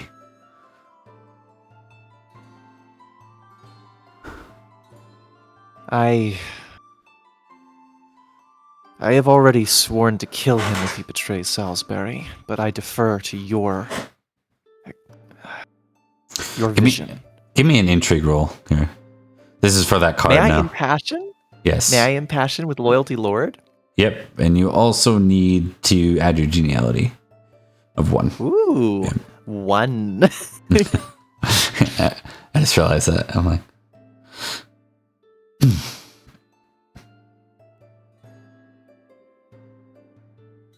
you know, I have noticed a lot of your poor rolls land on Percy as well. I know. It's so Oddly fun, distributed. isn't it? My favorite bit is when I've actually got, like, when I stack the deck Like, really hard and burn a ton of stuff to make my roll as high as possible, and then I roll like a 2. Yeah. It's like, oh, great. Cool. Okay, so intrigue 4 is plenty.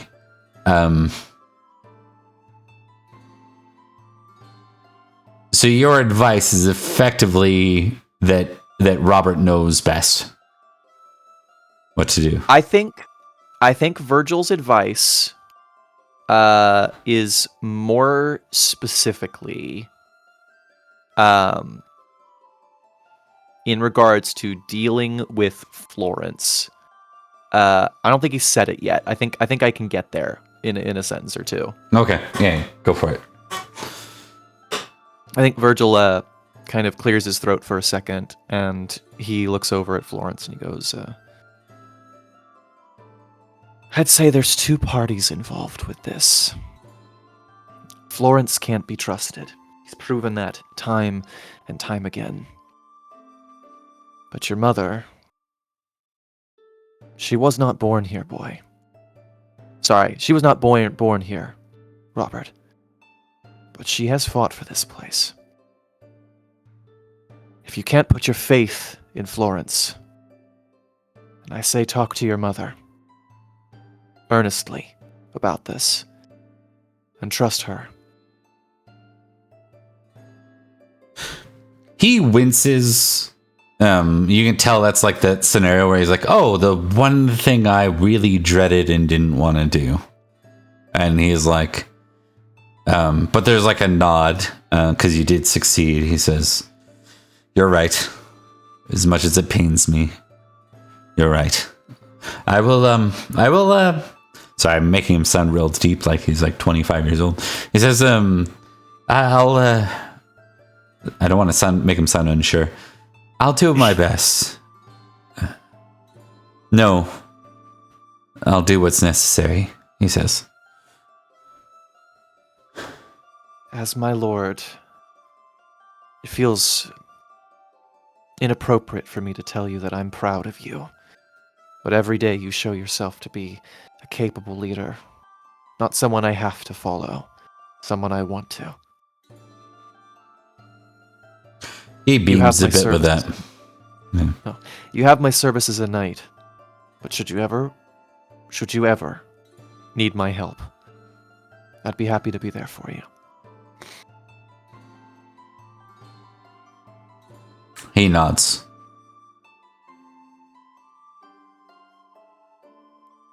Wow, pulling off an impressive 4 success on a 12 intrigue sure sounds like I could get a tick on that, huh? Yeah, oh yeah, definitely. Well, you do automatically. Yeah. And yeah, you go from 1 geniality to 6. I will when I leave for sure. Yeah. When he leaves, I think- yeah. It's just Yeah, like- I don't get it until I No. leave. You get 2 from the card, you get 2 from the success, and you get 1 from being there. So that's 5 in one go. Oh. Not counting the 2 you're gonna get. Oh yeah, after. because Sage Advice Oh. gives you some too. That's right. You get some Shit. card. Okay. Hell yeah. Very cool. Because this will be the first time you check intrigue, right? Correct. Can I just say that this is why I love feasts? Like, feasts are okay when you have people do random cards and stuff happens, but I love the intersection of like interpreting the cards like almost like tarot cards. It's like Florence does his bit, and then you have this sage advice from the Lord, and it's like that's gonna or for the Lord, and that's like I said, it's my favorite when you draw one of those cards and you don't have to think about what it's going to be at all. You just know. Like, that's so fun. Also, suck it, Edrich. I'm ahead of you now by a lot. I'm gonna. Well, hit me by 1. I'll get you. Well, not counting the ones that I leave with. Indeed, not That's counting true. the ones that you leave with. Because if I do, then I'll be sad. Do you want me to stack those on a card somewhere or something? The ones you leave Yeah, with? it just says put 1 token on it per tick, and then Just put 2 you get geniality 2. on the card. Yeah, Where is your card? You could do that too. I put it by over the here. right. It's next to the disembodied head of Duke Yeah, Ulfius. he's got it. He's got Is it. there 2 or 1 right now? It says to put 1 on there, and then that counts for 2 at the end, so it doesn't matter that much. Okay, we'll just do this then. Yeah. Okay. Alright. That works. We have geniality tokens that we made up for this game, so that are probably. Okay, so that brings us to round 3, top of the round with Florence. All right then. Florence is going to do some intrigue.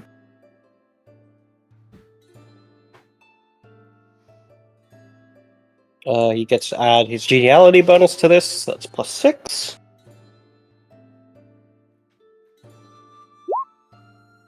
Of course. Of fucking course. 420. Yeah, that's a natural 1. All right. He is what were you doing, mostly good sir? trying to find out how close he is to getting arrested. It doesn't look like it.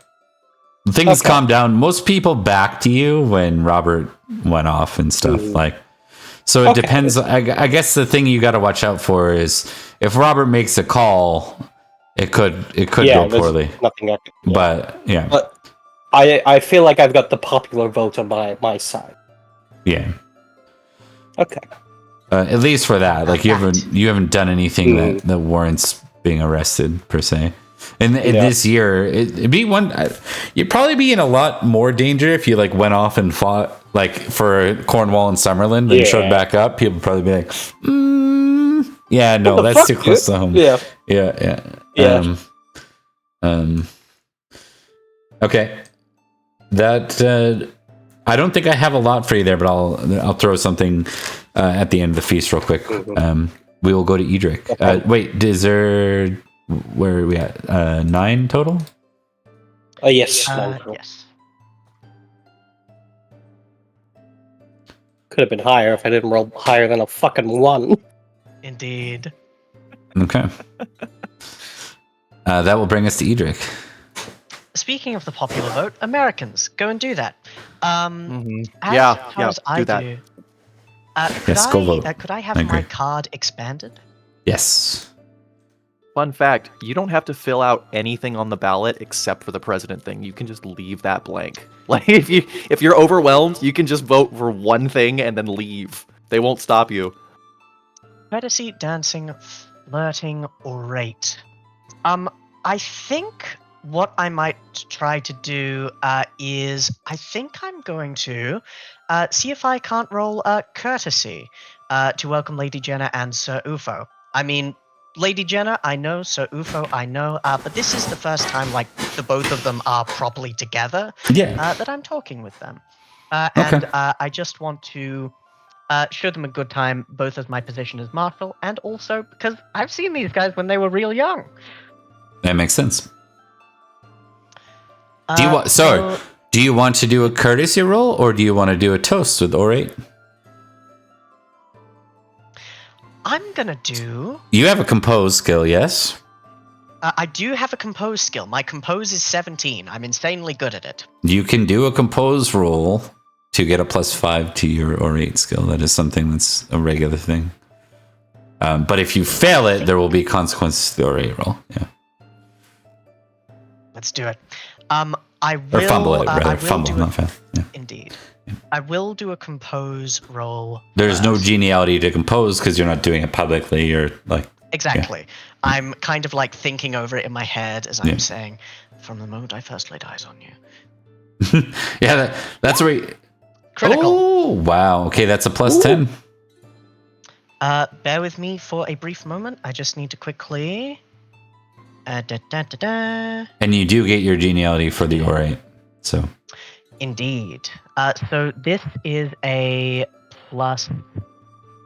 Oh my. Yeah, it's a big one. 15? So that was a natural 20. Yeah. Wow. I get it, and I get it good. And I think, like, Oslaf sees Edrich thinking, he's like saying, very good. And he will raise a glass of wine, and he will say, "Ladies and gentlemen, I propose a toast. In the name of Lady Jenna, returning to us after so short a time but what felt like longer, and Sir Ufo, may their union bring us peace, security, prosperity, and above all, may it teach us that love and cooperation are valuable paths through this mire of anarchy that we find ourselves in. From the moment I have known both of them, when they were younger, they have given me hope and something to fight for. And seeing them now fight for us pleases me greatly. To them." Yeah, and the whole place raises a glass. Because it's kind of also something that probably should have been done the moment they were here, that everyone kind of neglected because they were distracted with various things. So, like, this should have been something like Jenna or Robert did, and they didn't. So it doesn't expose it in a negative way. It just kind of emphasizes the value of it. And then it's also spoken with that critical compose. So, and then critical on orate. So it's perfectly said. There's multiple cheers to this, and there is a general raise in morale in the room. Everyone feels it. Like, all of a sudden there's like that confidence of Salisbury and Silchester could do anything together kind of like raises the interest. So even the little bit of dread there is with Nanteleod being an unknown, they're sort of like, we can, Ulfius is a power figure here. And this unity is it's a pride of Salisbury. You guys came from almost a fractured, destroyed county to something great and prosperous now. So, Indeed. Until it crashes and burns. But no, just kidding. So exactly. Well, yeah. That's I gotta be a GM. I can't pump your tires too much. I gotta. Yeah. Indeed. I gotta hit you with some. But yes, thanks for the orate suggestion. That was much better than a courtesy thing. Well, you got a high compose. We never use it, so am I missing exactly one from you? I give you 4. Yeah, 4's good. 2 from that, 2 from the crit, 1 from being near the salt, and 1 from from the card. So yeah, I got it. Okay. maybe do a count, make sure it looks good, and then we'll go from there. I'm pretty positive I gave 4. Yeah. I should be at 9. Yep, then you are. Yep. Okay, that brings us to Virgil for the end of the feast. All right. Let's draw some cards. Okay. Let's hope I get something that is anything other than intrigue. Hey, gossip. All right, that is intrigue though. I don't want that. Tipsy. Ooh, kinda like that. You are forbidden from drawing that card, Virgil. Valorous versus Reckless. Oh, that's okay. All right. What's my Reckless at? Ooh, that's closer than I would like.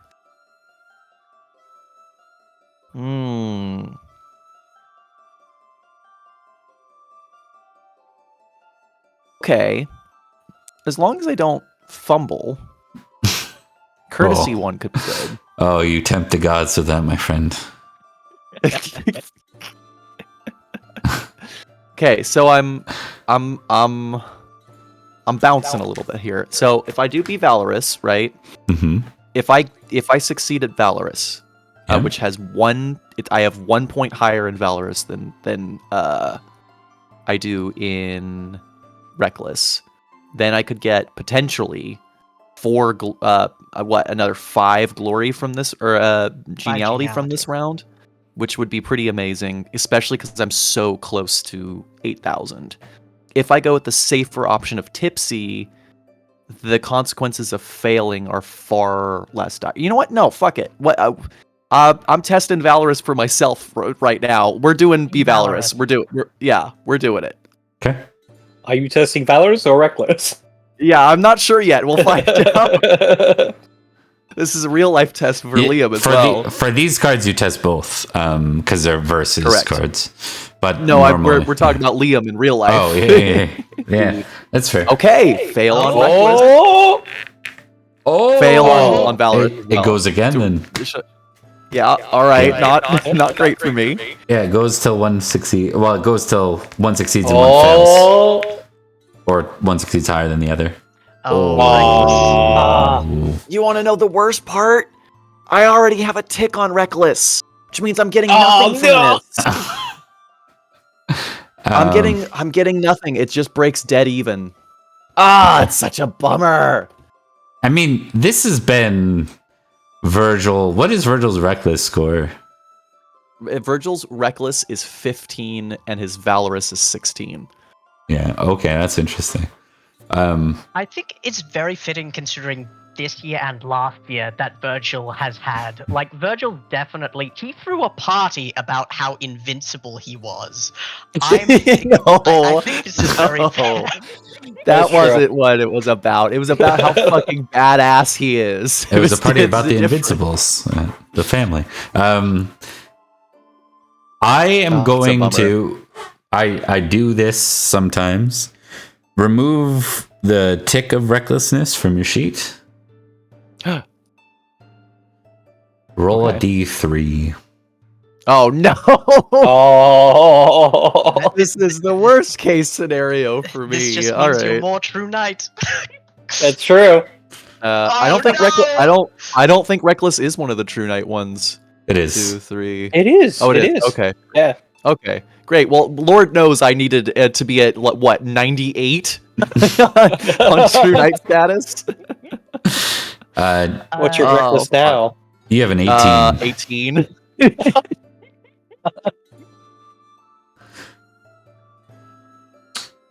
All right. Turns out Liam is reckless as well. Hey Bob. Yeah. Can I tick reckless? No, that's accounted for already. Damn it. Yeah. Damn it. No geniality for me, Bob. One geniality. One geniality. For near assault. Right, yeah, because I get +2 for Valorous, and then or -2 for the reckless win, and then +2 for the Valorous win, which cancels out, and then I get +1. Okay. All right. It's not a total wash. Not a total wash. No, and it's not negative. Those are the worst. I had someone once finished with a -1 in geniality for the game. So Is that me? It might have been you. maybe it's when you're on the floor. That's what happens. Like it's really I think easy. that happened to the Dog Knight in the Yeah. Nanteleod game. And I think it happened to the Sambruja as well. But yeah, these things happen. With that, we kind of close. But as Virgil, as you are leaving that moment, realizing kind of you have absolute confidence in what you just said, and you leave that, your eyes look over. -4 from La Sambruja, by the way. But you look over and you see I forget her name. I will remember it eventually. Oriel, yeah. So Oriel is standing sort of by the hall to where you often retreat to. And she gives you a look and starts down that direction with kind of an expectation that you'll follow. Orale. Thank you. Yep. Oralehihu. Yeah. Oralehihu. Yeah. Or Mnemonic like device. is what happens when they get at it. It's like The Sims. Yeah, that's fair. Oh. Oh, I'm going to say, because of the success, he is going to follow her. Or on the success on Love Oriel, he is going to follow her. But it's- they are not going to have risk of childbirth. Yes. They're going to spend a romantic moment together, probably. Sure. Okay. I'm sure. Hang on. Let's find out if they spend a romantic moment together or if Virgil's just feeling a little bold tonight. He's feeling a little bold tonight. One could say he's feeling reckless, even. An 18 on reckless, even. All right, so this is more about where he's at, less about. Okay, I get you. I think so. Okay. All right, we'll move away from that scene. I have one minor piece in closing, or actually two. They're both involving you, Liam. So give me a second.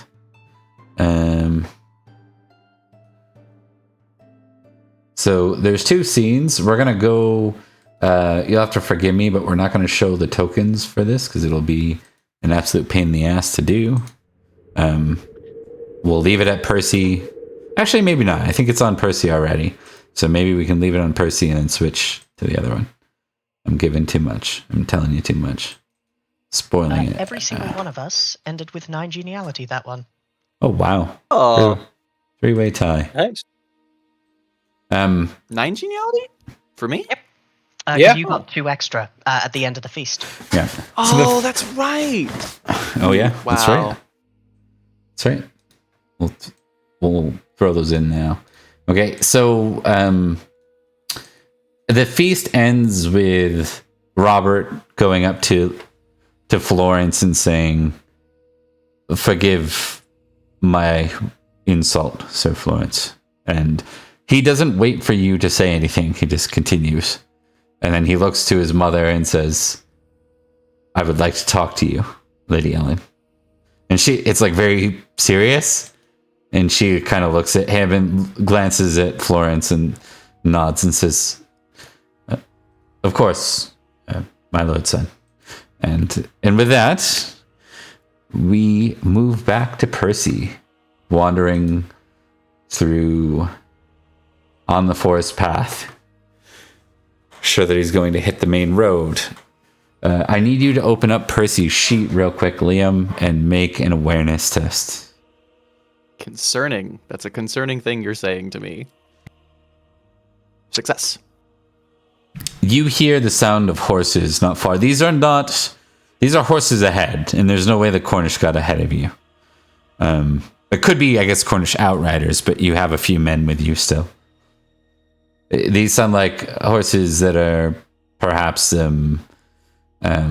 like you don't hear the sound of moving horses. You hear a whinny of a horse.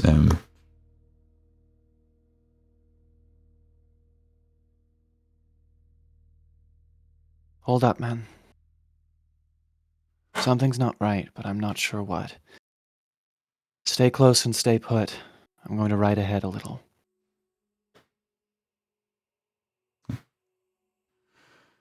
You ride ahead a bit, and as you travel, you find yourself in an open field looking at a very, very impressive tower, like a castle, made of stone. You see a number of banners, and there's a couple of knights that seem to be unmounting from their horses. Perhaps they've just arrived. I want you to do a recognize roll +5 on Percy.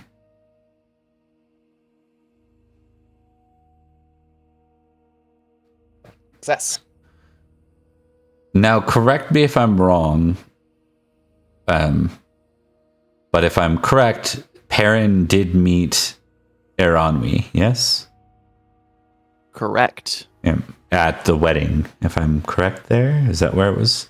It was, I think they talked for like a minute or two, yes. Yeah. Nevertheless, in this case, you recognize the scar. That's what you recognize on her face. Perhaps a Pretty resemblant for your own maiming, right? Something stands out that way in your memory for what you suffered.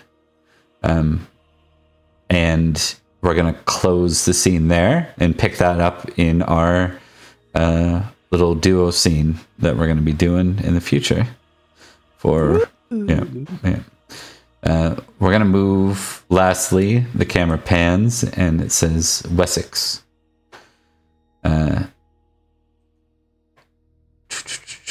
We're going to move to Dallin. You get to a hat trick tonight, play all three characters.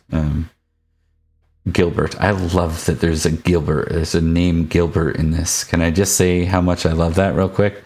That is... Especially Gilbert combined with Perin. Right? And Bob is the other name. Yeah. Okay, hold on one sec. I'm just going to quickly cut over to Alan's token, because might as well. Okay, done.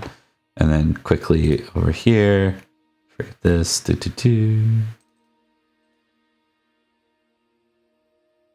All right, there we go. Yeah. So, you are in court, and now we're looking at the late winter. So this will be 505 now. So we pan. Suppose if I'm doing that, I should modify the year, shouldn't I? That's okay. We can do that later.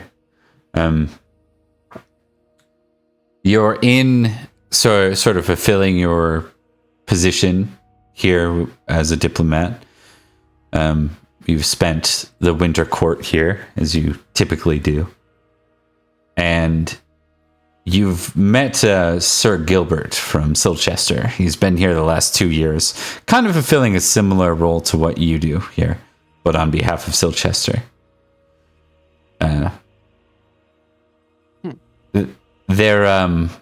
There is one other, we'll say, Sir Bowie.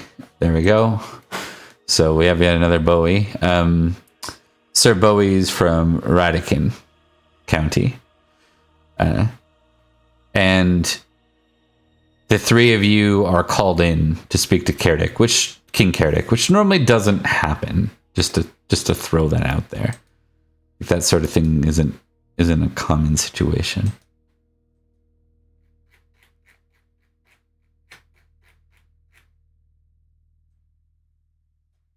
What do you do, Dallin? Are you going to answer the call? I'm trying to think.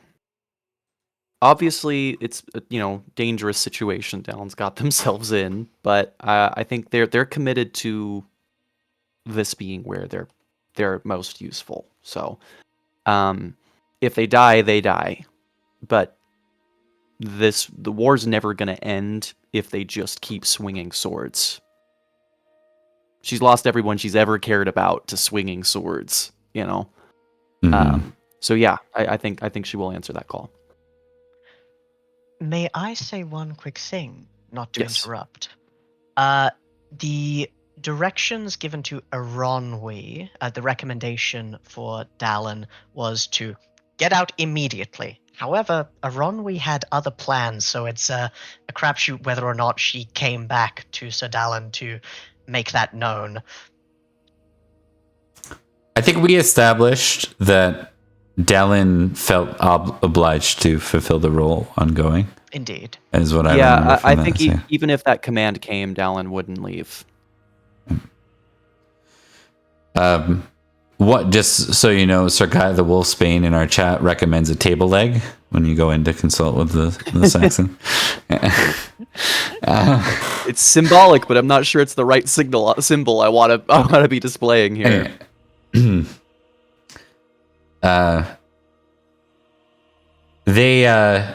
As you kind of approach, you see King Cerdic is here.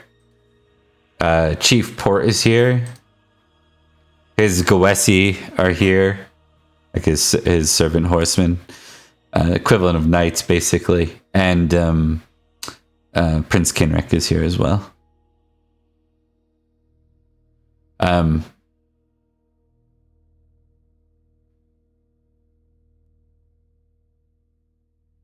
With that, Cerdic immediately says something in Saxon, but you've been here a while. So the others kind of look in panic. You hear, seize them. And Dallin yeah. doesn't resist. I think they put their arms out specifically in gesture of like head held high, back straight, arms out.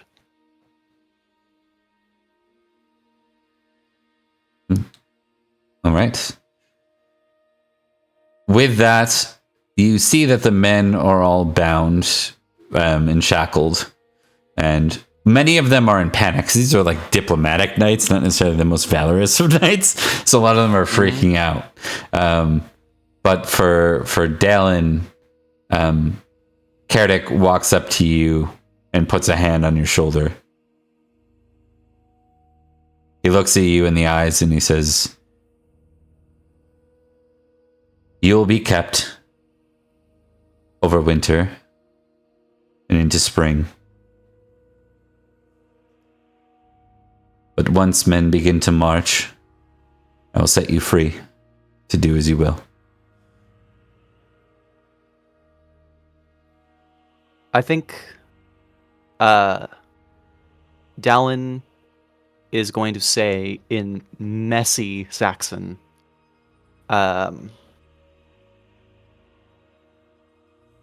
I would stay at your ear.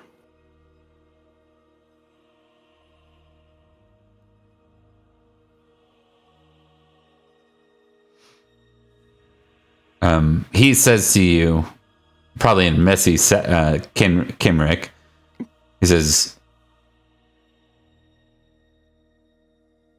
"You will not wish to be seen a traitor beside me."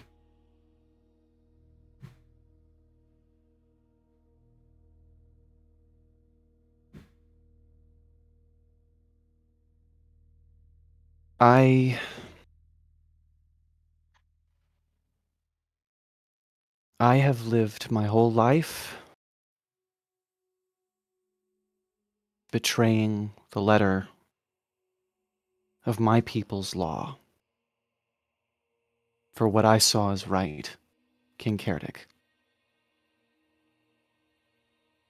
Ensuring that you see the best of us and what's capable for the future is more important to me than how my homeland views me.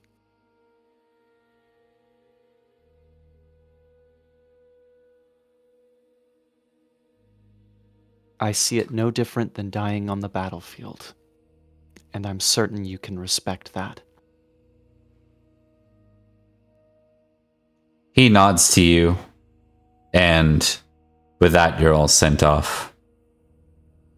Galen finds himself not in a holding cell, but in a guarded room in the keep.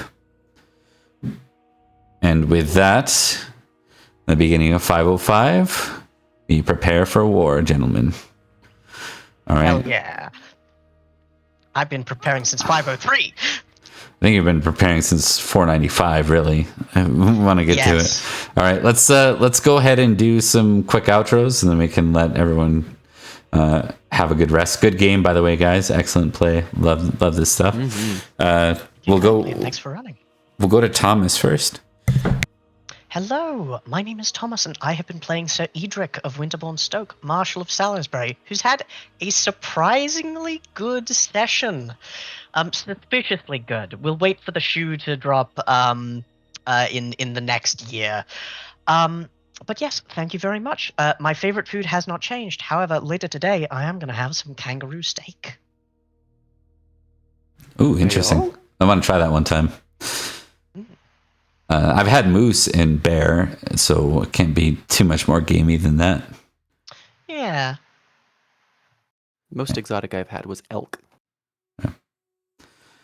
We're Mark. really getting into our hunter-gatherer. Yeah. Hello, I am Mark, aka the Cat's Meow. I have a lot of fun playing Sir Florence. I also do a lot of other things, such as running stuff on my own channel, the Cat's Meow show, in which I am currently running a Dark Ages campaign.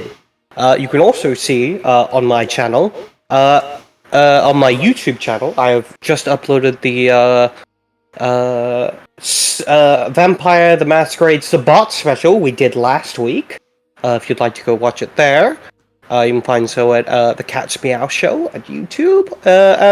Yeah, tomorrow I'll be streaming Isle of the Damned at an ungodly time for the Americans at 6:30 ASD time. So hope to see those of you who are brave enough to stay up that late join us. Indeed. Yeah, that's me. All right, we'll go to Liam. Hey everybody. I've had a wonderful session. As getting to play the rare episode where I get to play all three of my characters, which I didn't have briefing on that. I just happened to introduce myself as all three of them at the start of this session. So, I love this game. I love it every single time. I'm so excited for more. I have a thing to plug, which is we have a podcast that we launched recently. Some of our friends that are adjacent to this. It's called On with the Motley. Each week we take a friend of ours who doesn't have any experience with something we're passionate about and explain it to them. It's super fun. Our first episode's on Doctor Doom, and our second one is on Greek tragedy and the big epics. And our next episode we're still working on, but we're not sure exactly which topic's going to get uploaded. But very excited for them all. So please give that some love and support. Awesome. Yeah, and we need to put that in the there's like a little section in both Twitch and YouTube. I can put that stuff in. I need to link that, and I also need to link that in the show notes, which I will do when I clean up the show notes. Yeah, I'm Bob. We play Pendragon 3 times a week here, 1 in Salisbury, 1 in Gales, and 1 in Summerland, and the world's going like this, and things are going to get really close and interesting. We're also going to have a special that we just advertised with hold on, let me get the people right. Percy and Damer on me. So we get to see their little crossover in Summerland. Should be a good times. Yeah, if you're interested, we also do Open Pendragon. If you like what we do and you want to be a part of the same world, we do some drop-in sessions. We also have 2 games playing twice a month, set in the same universe, or little mini campaigns. If you want to join the Discord, as Mark mentioned. You can find out more. Thanks for watching, y'all. We're going to quickly do our 5-minute recap. So we're going to bounce out now. But there are 12 people here, so let's raid out, shall we? I think we have to. Sorry, give me 1 sec, guys. Huzzah! Oh, yeah. All right, let me see if there is anyone who does a lot of TT stuff. Of course, none of my usuals are showing at the top. One sec.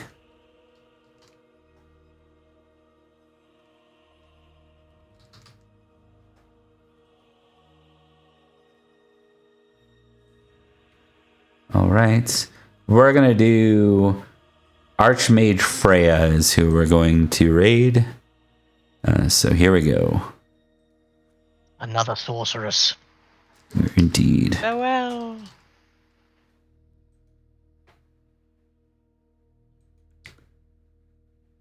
And we're starting getting everything ready. 5, 4, 3, 2, 1, and we're raiding. Bye-bye.